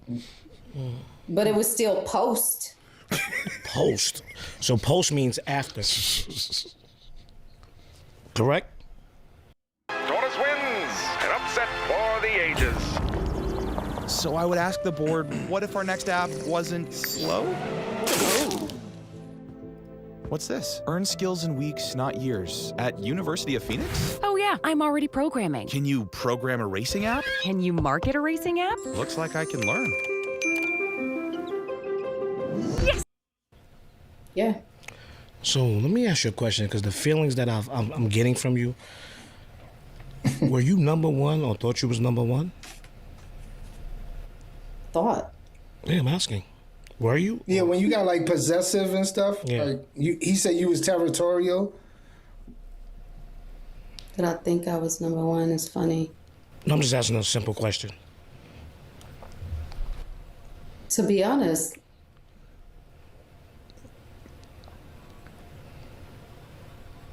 you asking me if I thought I was number one. Yes, because the behavior that you're giving, the personal behavior, it sounds like a lot of entitlement. So that's why I'm asking you. When behavior like that with entitlement. To be honest, not even to jump in. I'm sorry. You know what it is? I'm just used to a man in my life, especially one who's intimate with me, automatically wants to step into leadership and provision and want to protect and provide for me. Kim Damn. has never given me those vibes. Yeah. You got a boyfriend right now, Kelly? No. Exactly. Why does that matter? Do you have a girlfriend right now, Kim? I don't need nobody to protect and provide for me. I'm not looking for that. I'm just trying You're to a say. man. I'm I just wouldn't trying to expect say. that. I'm just trying to say that this is the thing that you think that because you're dating somebody, like for instance, right? Give you an example. So as a woman, if I share my body with a man, I shouldn't expect him to want to protect and provide for me? Is that what you would teach your fucking daughter? The problem, so I'm not having sex with my daughter. What are you talking about? Just make up your mind. No, it's not about having sex with your daughter. It's about, that's what you would teach your daughter. Oh, teach your her body daughter. is I'm sorry. worthless. She just having sex with a man that who doesn't want to protect and provide for her. Like what? The problem is this: you want to protect. You think and men provide. and women are equal? No. What I'm trying to explain to you is this: for me, I rather invest in my female than give my female, and that's the problem. You've never invested in me. Because you had bad investments. That's why you're in nursing school. I'm trying to explain to you that the investments that you had weren't good. That's not why I'm in nursing school. I've been working on my nursing degree since fucking 2019. Why you don't have it yet? I opened the business to help me get through nursing school. Which was Because a I bad, needed a passive income. Which was a bad investment. Right. Anyway, like I was trying to explain, because it's a bad investment or somebody gives you an opinion, you reverse it into a nigga don't want to protect, provide, you never looked out for me, yo, you didn't really like you always looked past me, because I don't think what you were doing was going to make money for yourself or for me.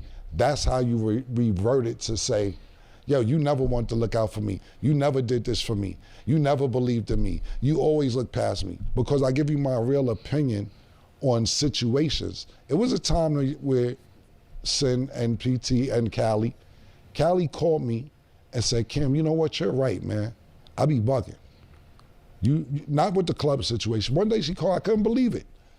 I couldn't believe this shit. Wow. She's like, yo, accountability. Yeah, there was accountability. I couldn't believe. She's like, yo, you know, I thought about it. Man. You're I right. just want to talk about accountability. He's like, yo, I you're didn't right, even think Kim. you knew what that word means. You're right, Kim. You know what I'm saying? I do be, but I forget what it was, but she actually apologized, and I really couldn't believe it. And I was happy about that, to be honest with you. But a year later, I still don't believe in her. I still don't want to invest in her, this, that, and the third. And I think that's great what you said, PT. Let me tell you something. When it comes to blurred lines when personal and business. Let me tell you something. Come to, the lines is blurred. Yeah, my opinion. You know what? I'm listening. I don't know. In all honesty, I know the difference between when somebody cares about me and then somebody want to fucking play in my face. Gotcha. So what's your feelings today towards each other? This day, what's your feelings?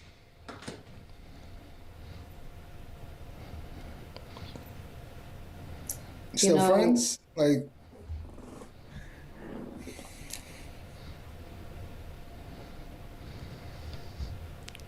okay, Cam. What's your feelings towards her? Listen, I love Callie as a friend, man. Like I said, she's a beautiful girl.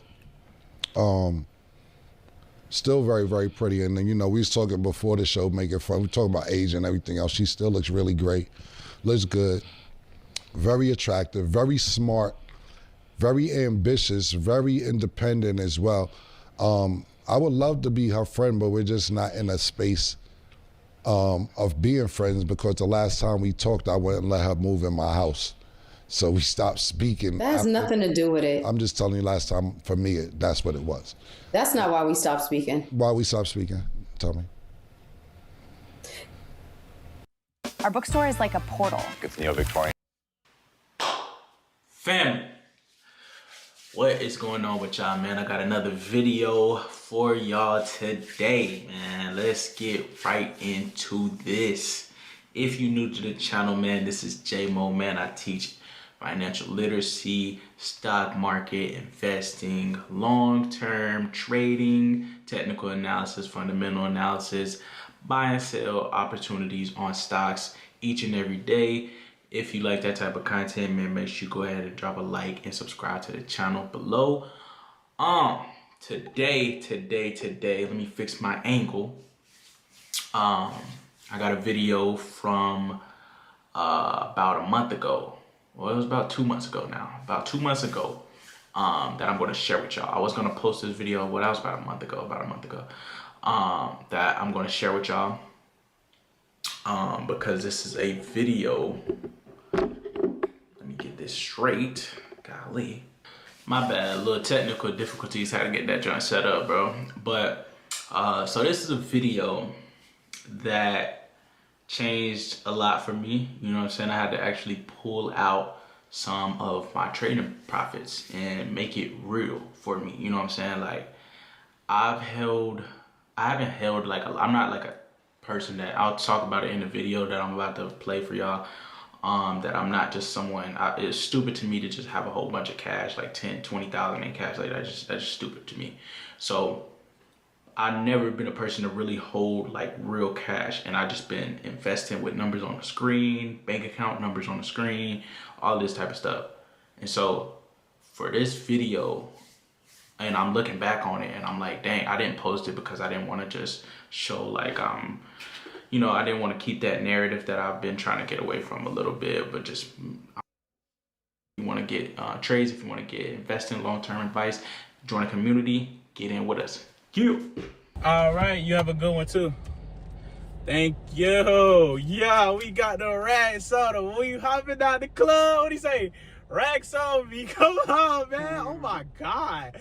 Bro, I haven't pulled out money in a minute. This is like a fucking bankroll. What? Oh shit. Bro, this was 15. Money make you feel different. Look how that nigga cheesing. That's how the racks make you feel, bro. That's why you gotta get some racks. The racks make you feel better. I'm telling y'all. What it look like? Yeah, I'll be trading, winning and losing this shit in days, nigga. And this is what this shit looks like? Oh my fucking goodness, bro. Yeah, I gotta start like pulling this shit out so I can like really understand what the fuck this is, bro. Oh my goodness, bro. This is 2,500 bandos. I mean, this is oh my God, I got the right on me, nigga. Bro, you telling me I can trade every day and make this shit right here, nigga? Dog shit, come on, man. See, I'm not one of those like youngins that carry around cash, doing the motherfucking spread challenge and shit. Like, I'm more of the like, nigga, put this shit in the brokerage. Let's make it make more money, and let's see these numbers on the screen go up. But bro, when you get this shit in cash and just see like, damn, this shit reality, like, damn, I just made this charts, print this shit out for me, nigga. This dog shit right here. This is what they call dog shit. Come on, man. This god damn, what the fuck, dude? This shit feels like a lot of money, bro. Oh my god, bro.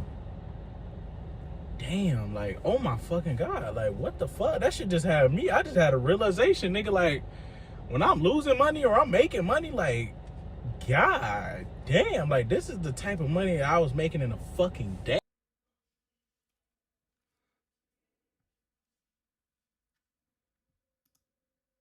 Aristotle just dropped.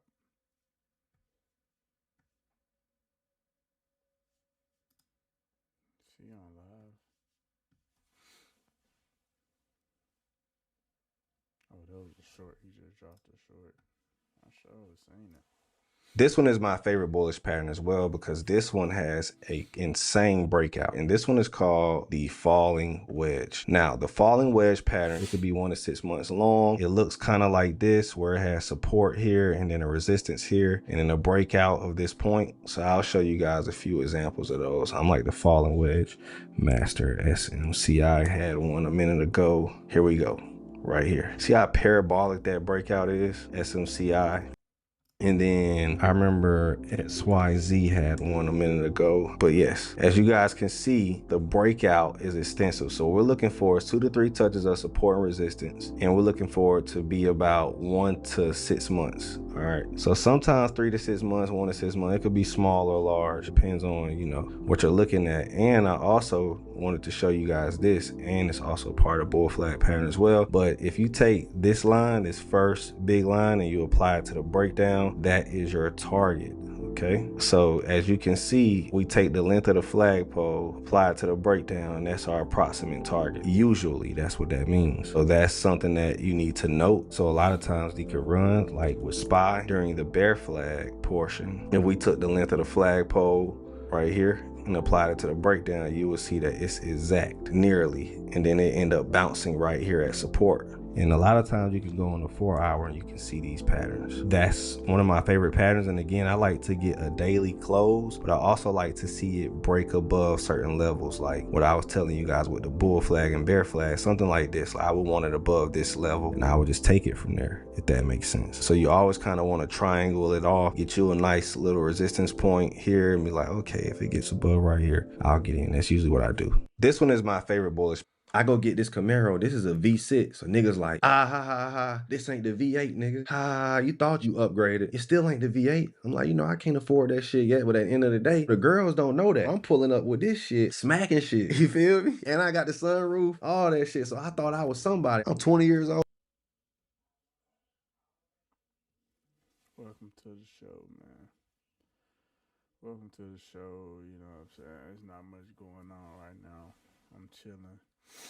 I really want to take a nap.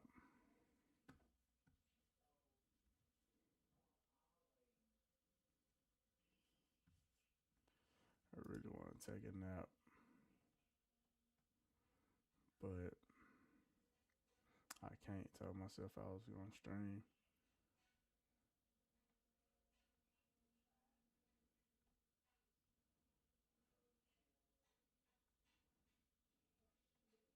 I need to watch something productive. Been watching so much bull.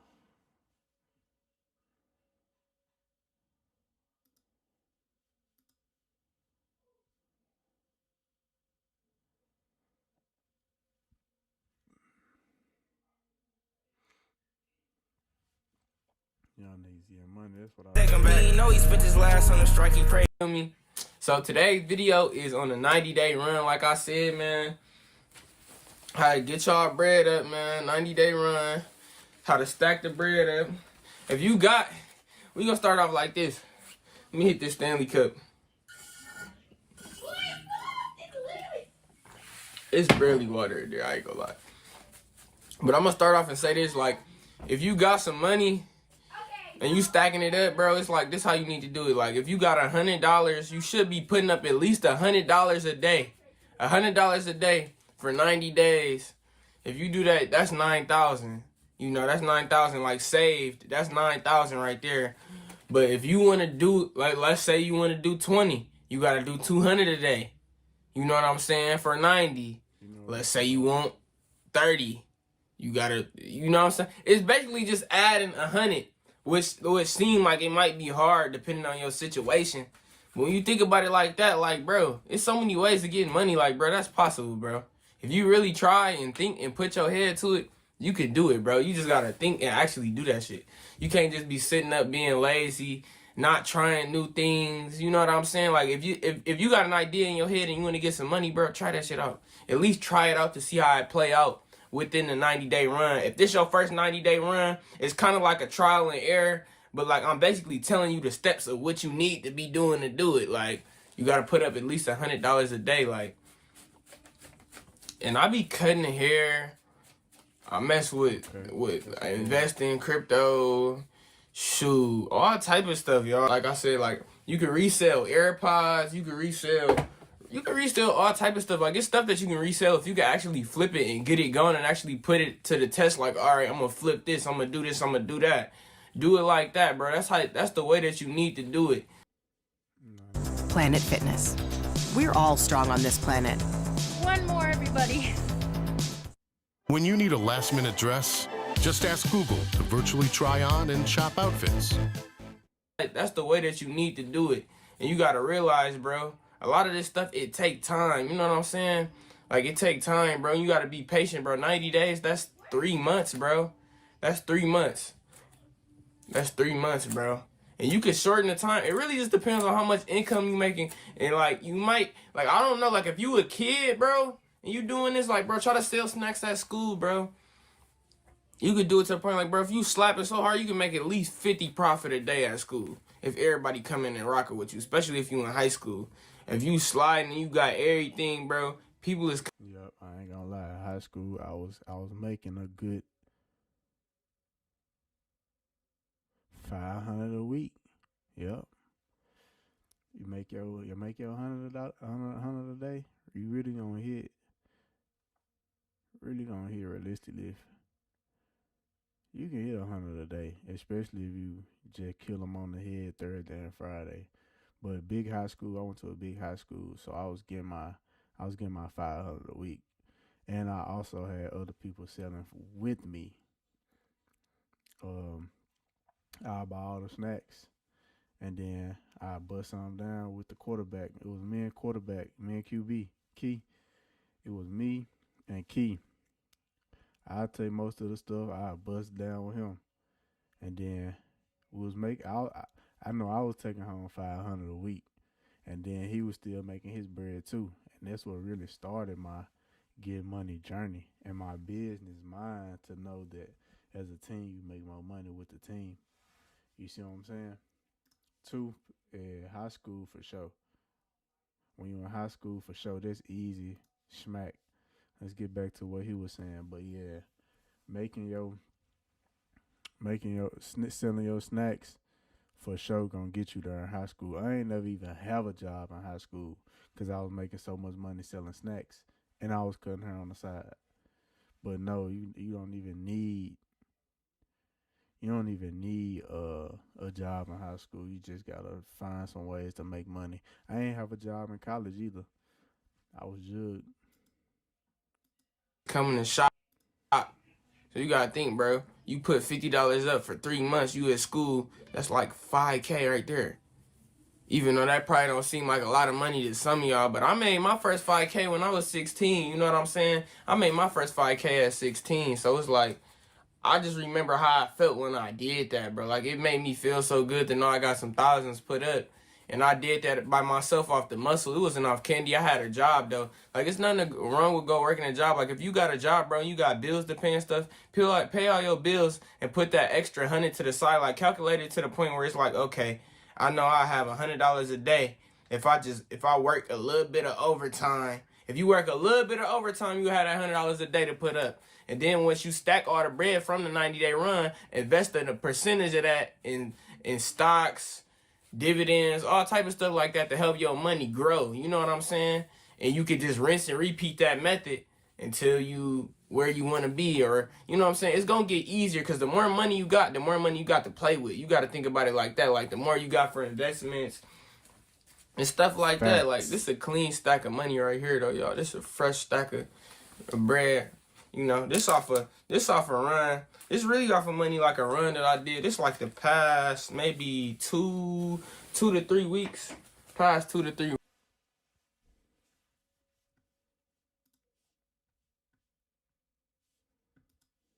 Week run, you know. Most of this is like profit. Most of it. I ain't gonna say all of it is, but most of it is like pros. But yeah, man. This shit motivates y'all right here. Just this, like, this me thumbing through this right here. Like, this shit motivates you. Like, bro, you can get this too, bro. It's a lot of ways of getting money out here. You just gotta stick to it and, like, think, like, bro, the 90-day run, bro. My first 90-day run that I had, bro, I didn't even really realize I was on a 90-day run until I looked back. Because I was just doing it to the point, like, any dollar that I get, I'm stacking it. I'm stacking it. Like, besides, like, the bills and stuff, like, I gotta pay. Like, I be having my car insurance, my phone bills sometimes. Sometimes I help my Dukes, sometimes, when she be needing it and stuff. But, yeah. But, like I'm saying, like, just pay everything that you gotta pay. Because I ain't even gonna act like I got crazy bills right now, because I don't. That's why it's good right now, and I'm really taking advantage of this right now so I can stack my bread. So by the time around next year or in some months or so, when it's time for me to get my own place and it's time for me to do what I gotta do, and I can be ready and prepared for it, because it's a lot of stuff that's gonna happen and a lot of stuff that's gonna go on. And even if you is living with your parents, bro, there's nothing wrong with that. Like, as long as you're not just grown living and you just like using them and like, bro, help with some bills or something.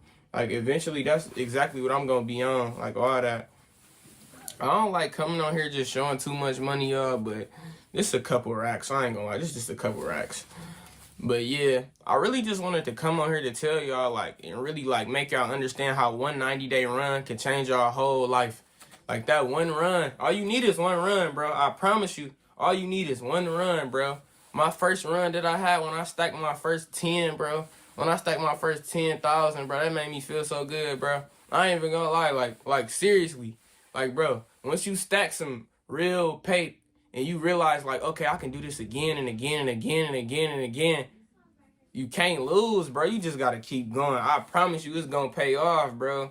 Like, it make me feel good. I can sit here and do this, and I ain't even got no job, bro. I'm just out here getting money. Like, it's really, I thank the man above for everything that I got, though, because he the reason why everything going on how it is. I just be trying to come on here and tell y'all what y'all got to do, man. That's gonna help y'all get money, because I touched my first 10,000 when I was 17, though. I touched my first 10 when I was 17. I was going crazy. You got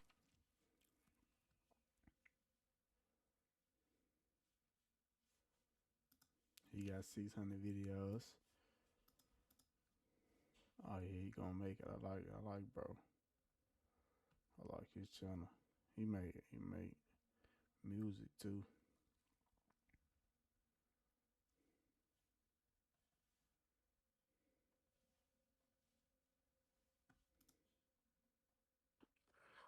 Today's video, it's your boy, No Limit CJ, man. Come on, man. Turn, bro. Like up this money young. A lot of people want to like have this fast money, or like have money coming in quicker. Just have a system where they making this bread and having this money. But it's like, gang, once you start making this money, bro, you can't unsee it, bro. You can't unsee this fast money, bro. Like, especially if you made fast money before. Like, if you made fast money before, like, man, you know how it is, bro. You know how it get. Or, like, just having money, period. Or if you don't got no money, bro, and you want to get some money, bro, I'm going to tell you the harsh truth about trying to get money and trying to be successful and, like, just trying to get to the bag, period, bro. Like, yeah, it's good to have money and you going to get the money. But one thing, bro, you never going to be satisfied, bro. I don't care what nobody say, bro. It don't matter how much money you got, bro. Nah, I ain't going to say that, though, because there's some millionaires out there. But even the millionaires, they probably want $1 billion. So it's like, bro, one thing about money, it's like, gang, once you touch a certain amount of money, bro, like, once you stack your first 10K, like, you gonna be cool with the 10K, but you're gonna want more, bro. You're gonna want more than 10,000, bro. That's just the truth. I personally make over 6 figures a year just from this specific chart pattern. And I'm going to break down 3 reasons why this chart pattern alone will make you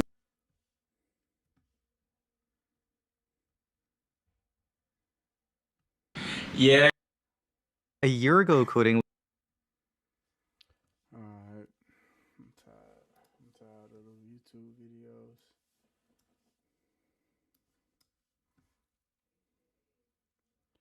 I'm tired of the YouTube videos.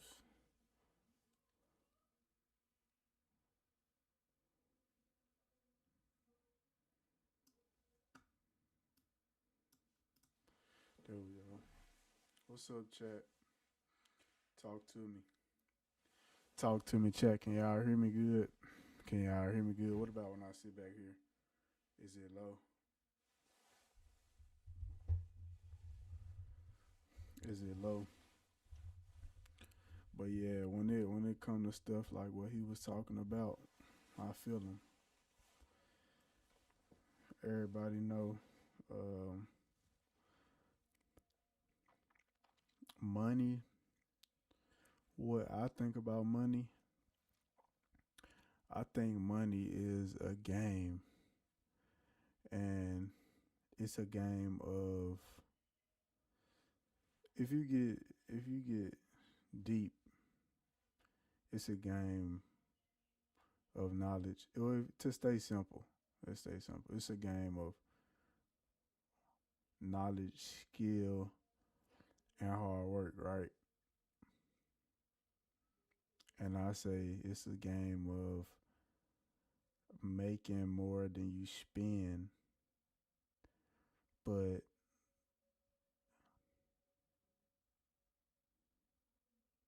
saving and reinvesting more than you spend also. You know what I'm saying? Because the spending, you need to save more than you spend, and also the reinvesting also need to be in that spending. So at the same time you spending and saving more than you spend and reinvesting to make the business scale and grow. And whatever you do, this could be anything. Like I started my first business was selling chips and juice in school and high school. Really, I started in middle school, like 8th grade. Then I started taking it serious in high school, 9th grade. 9th grade, I sold chips and juice all the way up until like 11th grade. And I was real passionate about football until I started really getting that money. You know what I'm saying? Then that's when I started just focusing on more like business things and numbers. Because I always been like a numbers person. And I always been smart. So I knew my goal was to make money and not just be one dimensional. So selling chips and juice, like I said, I used to make like $100 a day profit, all profit. My profit for a week used to be $500. And I used to reinvest into the business and scale it and make it bigger, right? And I had people selling with me, but I was the one investing the money. So in a sense, I was a boss, but sometimes I just say people eating with me, like I just say it's a family thing, especially when it's your people. We all our own bosses at that point.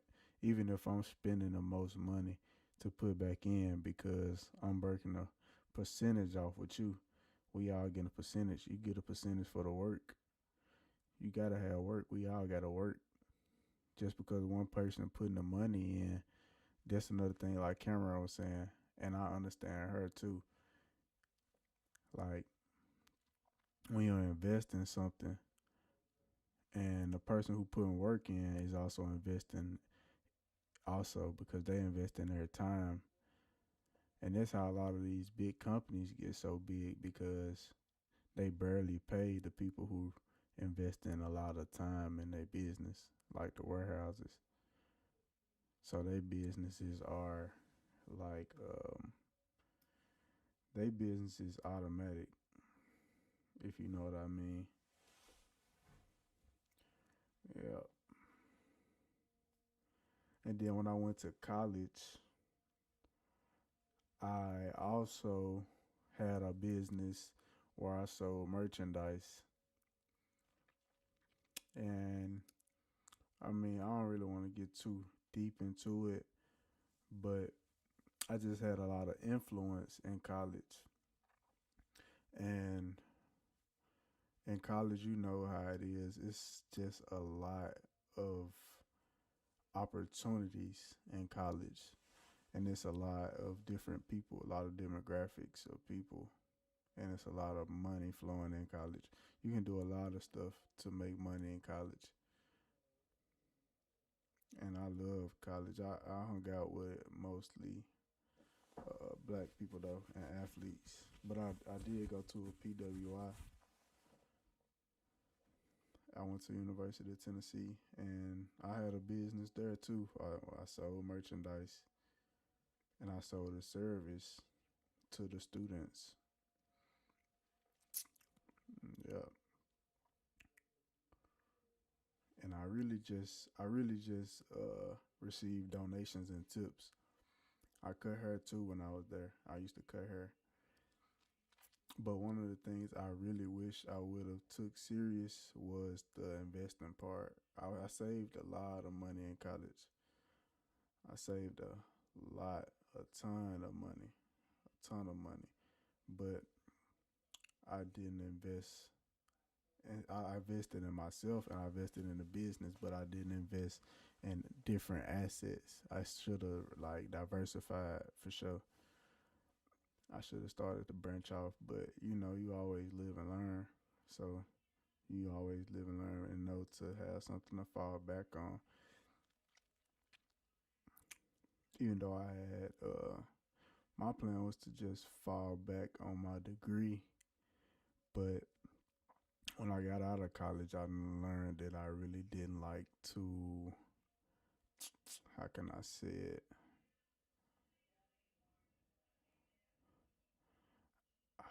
Don't nobody like to work for other people. I don't want a boss, if you know what I mean. I would rather be the boss and work hard for my customers. I would want to find customers and clients, if you know what I mean.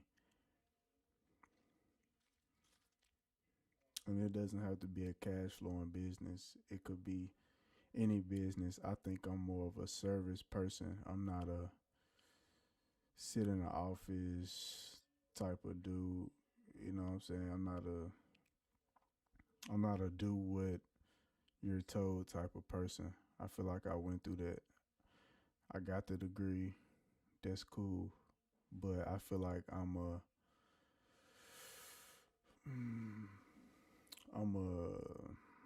entrepreneur, serial entrepreneur right now. I'm a serial entrepreneur.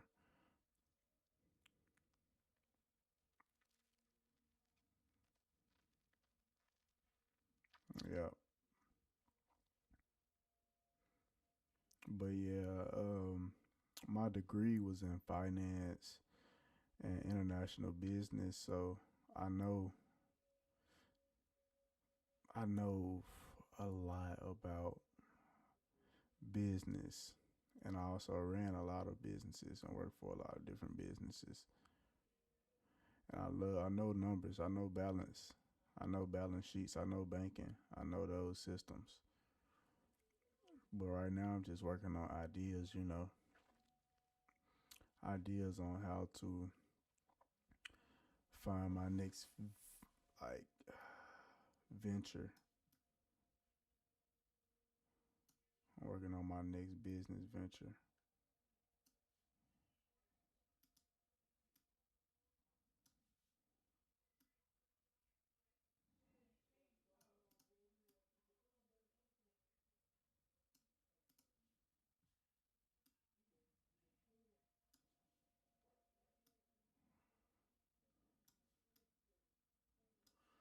Yeah, I'm working on my next business venture right now.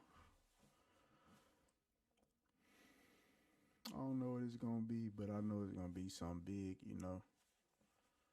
So I'm just grinding, stand down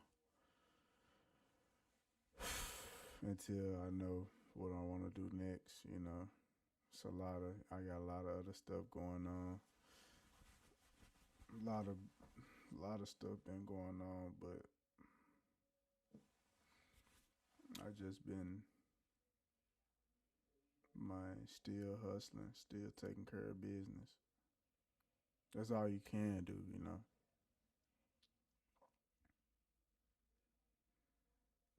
But yeah, I've been to a lot of places, bro. I done did a lot. I don't want to bring up I need to reactivate my old Instagram.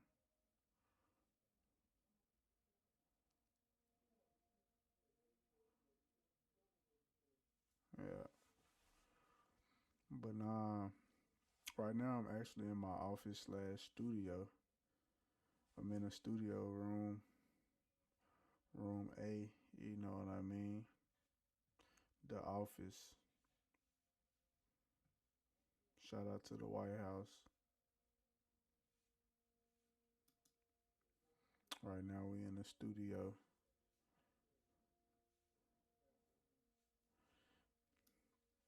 If y'all know, you know, bro. The White House was legendary. And I ain't gonna lie, I might, you know what I'm saying? I might make a return to the White House. The White House might make a return if all cards are played right.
Being alone is necessary. I like that video. Let's watch this one. Meet Miss Payment. She's a credit wrecker. She doesn't know that missing a monthly payment can stay on her credit report for up to 7 years. Don't be like Miss Payment. Learn how to avoid the wreckers at creditwreckers.com. Credit One Bank for what's ahead. I realize that loneliness isn't to make you feel like an outsider. Loneliness isn't to make you feel like something's wrong with you and you just don't fit in. Loneliness is supposed to give you lessons and whispers in your ear so that you know what the next step is in your journey. And if you have too many people around you, you're not going to be able to get those lessons to move forward. You see, in my life, I felt like, for the longest time, I felt like I was weird. Like, bro, I didn't fit in with people. I would go out and try to force my energy on people and realize that it wasn't genuine connections. It wasn't real things. Like, I'd be around a ton of people, but still felt so lonely. And I never understood why I felt lonely. And it's because I wasn't supposed to force these connections. I'm not supposed to force people to try to be genuine people when they're just not genuine people, at least to me. And I've gotten to a place where I realized, like, the more that I sit alone with myself and the more that I'm lonely is the more that I learn more about myself and I start to love myself enough to understand that I don't need to force my energy on people and I don't need to force these connections. I fall back and let those connections come to me, because the more that you try to force anything in life is the more that thing runs away from you. Because you're begging for it instead of realizing that you need to attract things to you. You don't chase, you have to attract. And I got to so many different understandings within being alone because I was able to hear. I was able to be like, all right, I couldn't hear because I had this person in my ear telling me this and I had this person in my ear telling me this. Instead of realizing if I sat alone, then I would have got that lesson a lot faster and I would have been a little bit further in my journey, but I was so caught up on this idea of having a ton of people around me because Yeah, that shit making me tired.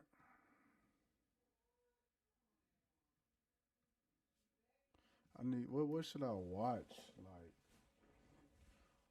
should I watch something?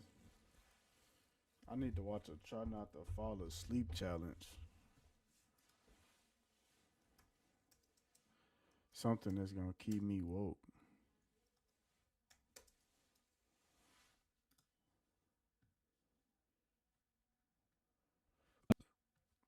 This is how you can.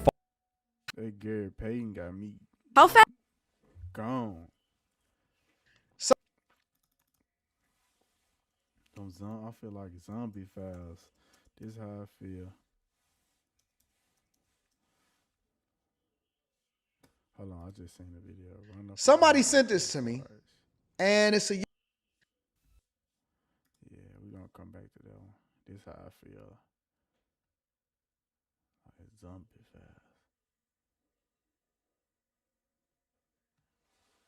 Finna fall asleep. This was the shit back in the day. Back in the COVID-19. Atlanta. I need to run me up some money so next year I can be in Atlanta. Oh my God, did Spark do that?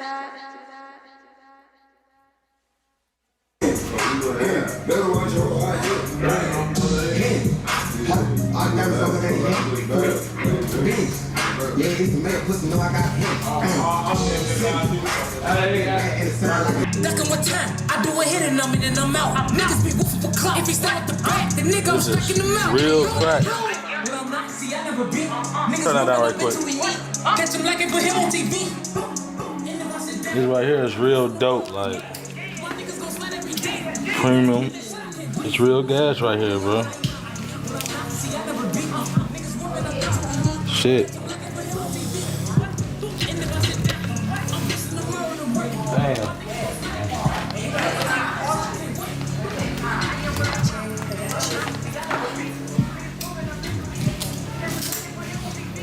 What y'all trying to do, man? Shit. Come on, man.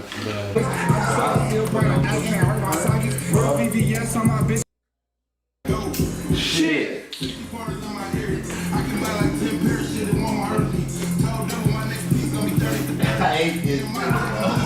damn.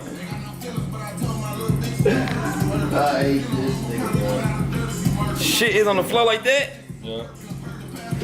I thought you said we weren't doing this shit to the weekend. 3 phones. We're doing this shit all week while we're here. It's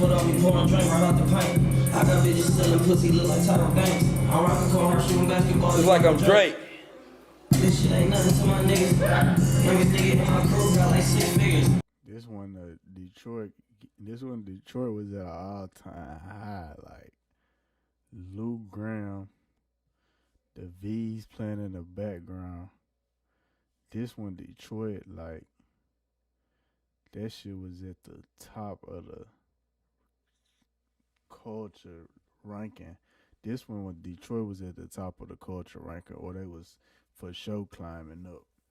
This was when everybody was just, you know what I'm saying, catching on to the Veezes and the Babyface Rays. And Doug was already kind of hot, so, because it was CMG. But this one, the V's and Babyface Ray was taking the front row seat. And then, you know, everybody, the masses catch on late, but these folks was really, they was pushing the forefront of the streets, the underground for sure. I've been tripping since the truth with the dick stitching. Every time we think about it, bro, he reminiscing. Boy, we don't shoot up no houses, we hit niggas. Boy, I've been sipping dirty water with my flip nigga. Hey, cuz, I just made a lot of rules with my crib niggas. Blood, I could never be no boo with no snitch nigga. I need a wild hard pool so I can swim in it. I'm about to fill a fucking coupe. Like a 10 and Trisha. Like a 10 and Trisha. Yeah. Shit, Brody. Gang. Y'all niggas, y'all. I ain't gonna lie, bro. That ain't even a dirty Sprite. Like, you gotta change the name of that. That's a Bloody Mary. Like, that's a all red. That's a Bloody Mary. Like, you sip that.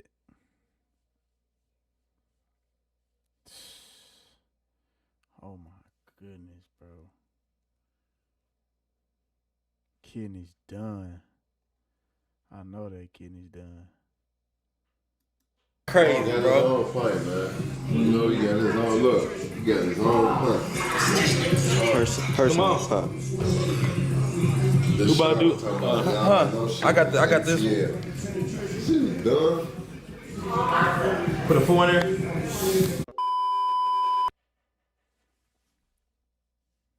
What that is? What kind of watch? You know, we pocket watch. Bust down. AP, I see it right there. The A and the P. Audemars Piguet. Is that a Skelly?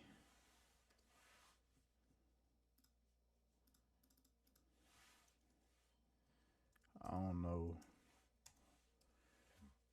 I know watches, but I don't know them too. So they're in the Skelly. Because the Skelly is like that.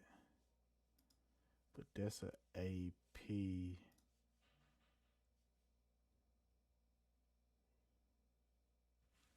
If you know what type of watch that is, put it in the chat. AP. Royal. Oh, no. It's that skeleton, too. I don't know how much that watch is. AP watches. That look like 1, 2, 3 on the left wrist, so that'll be 3 dials. 3 dials. Let's see if we can find it. Looks something like this. But that his is on the left though. Oh, don't tell me we done became a watch inspector. Nope. Okay. What kind of watch this is? Audemars Piguet, so what type of watch? I might need to figure out if that's a real watch. Is that a real watch?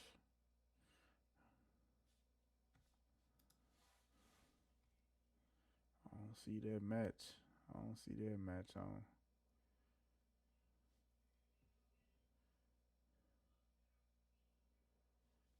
I think that's it. Okay, that's it. That looks something like it right there.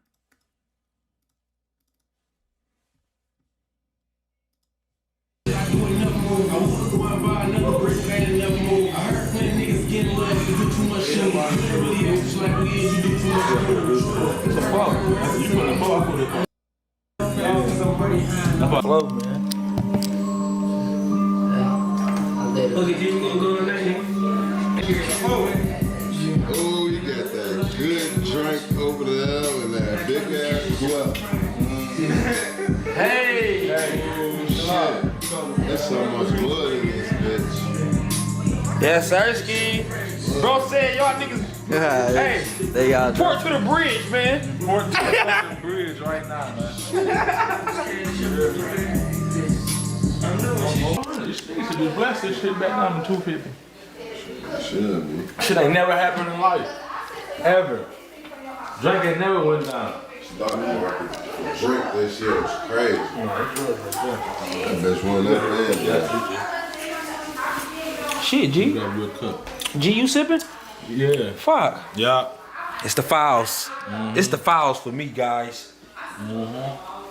Fucking zombie files. I'm about to put niggas down. As they come, I'm putting a whole different group of niggas down every time.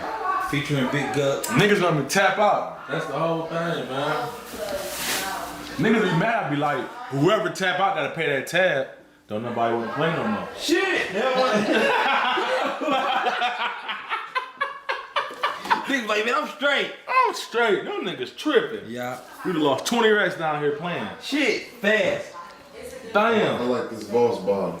It's the new one. I got a phone. I He's scared of this shit, man. He's scared of this shit, It's a man. private, get private. Man, we can It's a drop private. 10 in this bitch. Good looking gang. It's a private. Niggas ain't ready. When we bring the trophy out, it's gonna get bad. What's that one? We What dropping that was? 8-8. Lil Dookie you had to decide or something? No, that's the one. I really want the match. He's supposed to put a deuce in there and make everybody go. These niggas playing, man. Hey, tell my boy though. He just dropped that shit for real. Man. That boy violating the blunt. Hey, tell my boy though. He just dropped that shit for real. Man. Yeah. Yeah, he gonna be some slump. Yeah. That's the whole thing. Folks scared to drink. Man, I'm on Jersey up there, man. You just drop with. Yeah, he be You know what I drink every year for the past 2 years. When do I drink? My birthday and your birthday. That was 3 days ago. You acting like, what's the difference? Oh, he just dropped about 2 price runs in the D like 2 months ago. I know he be capping to my 2 years clean. Stop. No, he ain't no 3 years clean. Bro. He still dividend down. He be closet sipping. Yeah, I ain't chewing on the cheese. Now you questionable. I don't know what you do when you by yourself. What's closet sipping? Closet sipping? When a nigga say he quit drinking lean, and he only do it at home when he ain't around nobody. And when it come around like he passed the mace and act like he just so good, he don't drink lean no more. He closet sipping, man. Boy say want to come around like he passed the mace. He only sip lean when he alone. Nah, I forgot how funny his video was.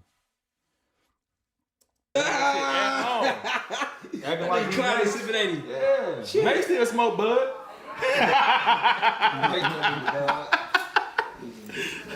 I'm telling you, it's cool. As long as you having this pape, man, you're gonna be doing this. As long as you dealing with it. As long as you're dealing with the pape, you're gonna be doing this.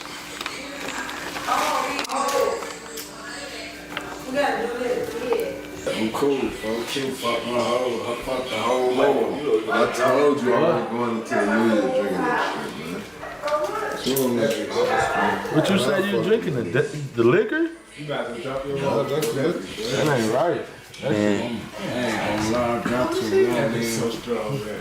That's why I ain't even just want to hit your cup. That just made me mad. Nigga, most of the time I drop the drinking, don't even drink. I just drop that shit. You know I don't Ain't drink. no we was saying about your Just drinking. Stop capping. link up tip. This nigga ducking wreck right now, man. Who that, Kush? Big Kush ducking wreck right now, man. Yeah. Nigga know what it is. Yeah, he ducking wreck right now at the moment. So don't even ask about him. Do the whole thing. Don't ask where Kush was at.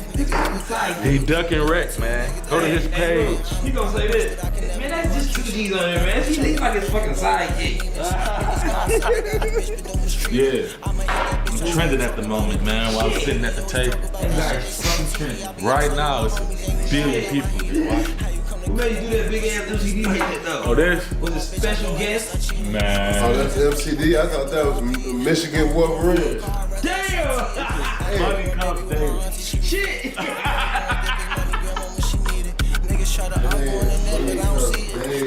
Yeah.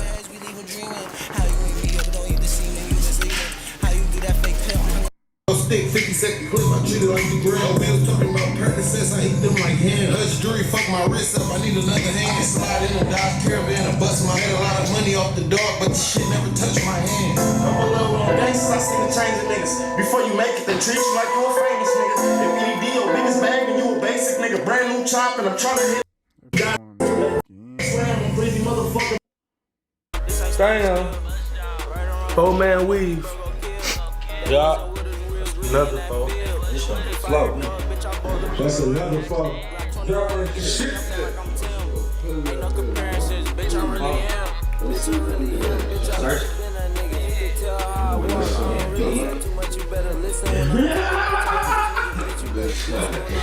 Shit! We got a pint now. It's another flow. We got a pint now. Two just put on the other. We got a pint now. It's another flow. Damn. Fight now. Shit. You have a fight now. It's another follow. You have a fight now. Shit.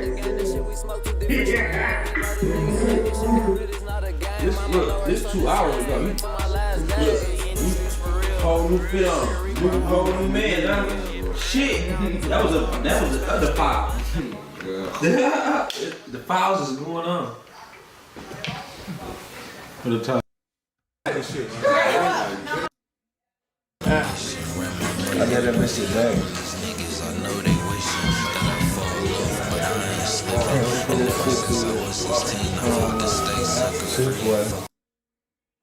Scared of the boys. Let me see that put my face. No cat. And we cracking skills, pouring seals, we don't sip no cut. Candyman, I'm popping up if they say my name. No cat, no rap cat. No rap caviar, nigga. All that shit was like given, sponsored. Yes, sir. Wildcard sponsored me for this zombie fight. In case y'all didn't know. Wildcard sponsored the zombie fight. Just to let y'all know. You got that song. Shit. Wow. A lot of money in the world. A lot of money in the world, bro. A lot. Yes, Thursday, brother.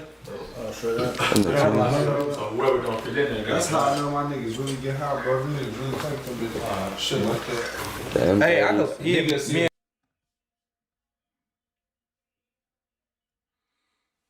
Detroit. Niggas getting money. Cardi.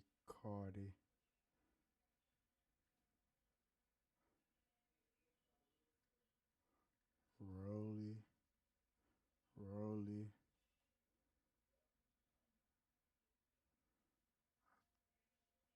I wanna say this is that the AP had on?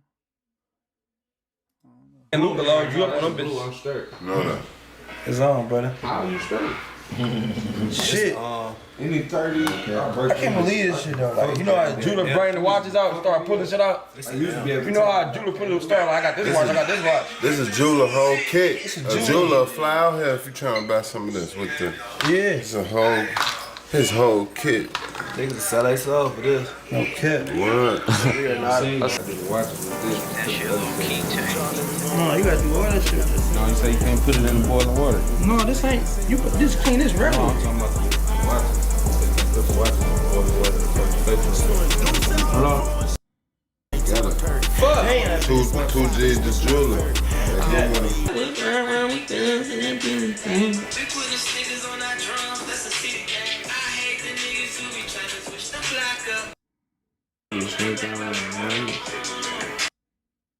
Other ones, them cheap ones, they don't be like that.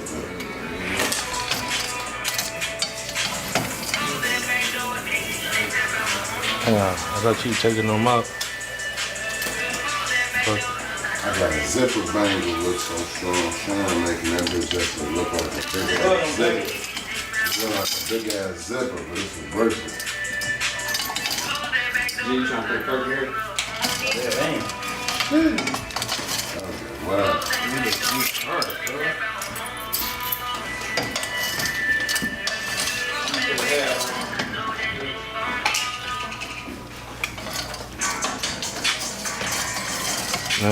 When I say I be whipping in the kitchen, I just be cleaning my jewelry.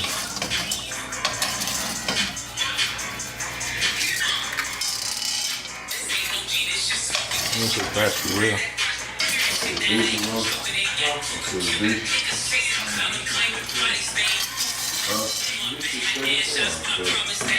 He's getting the last one now. No, I wasn't talking to you, bro. I was talking to him. I said, why you say that then? I was talking to him. Oh, I wasn't talking to you.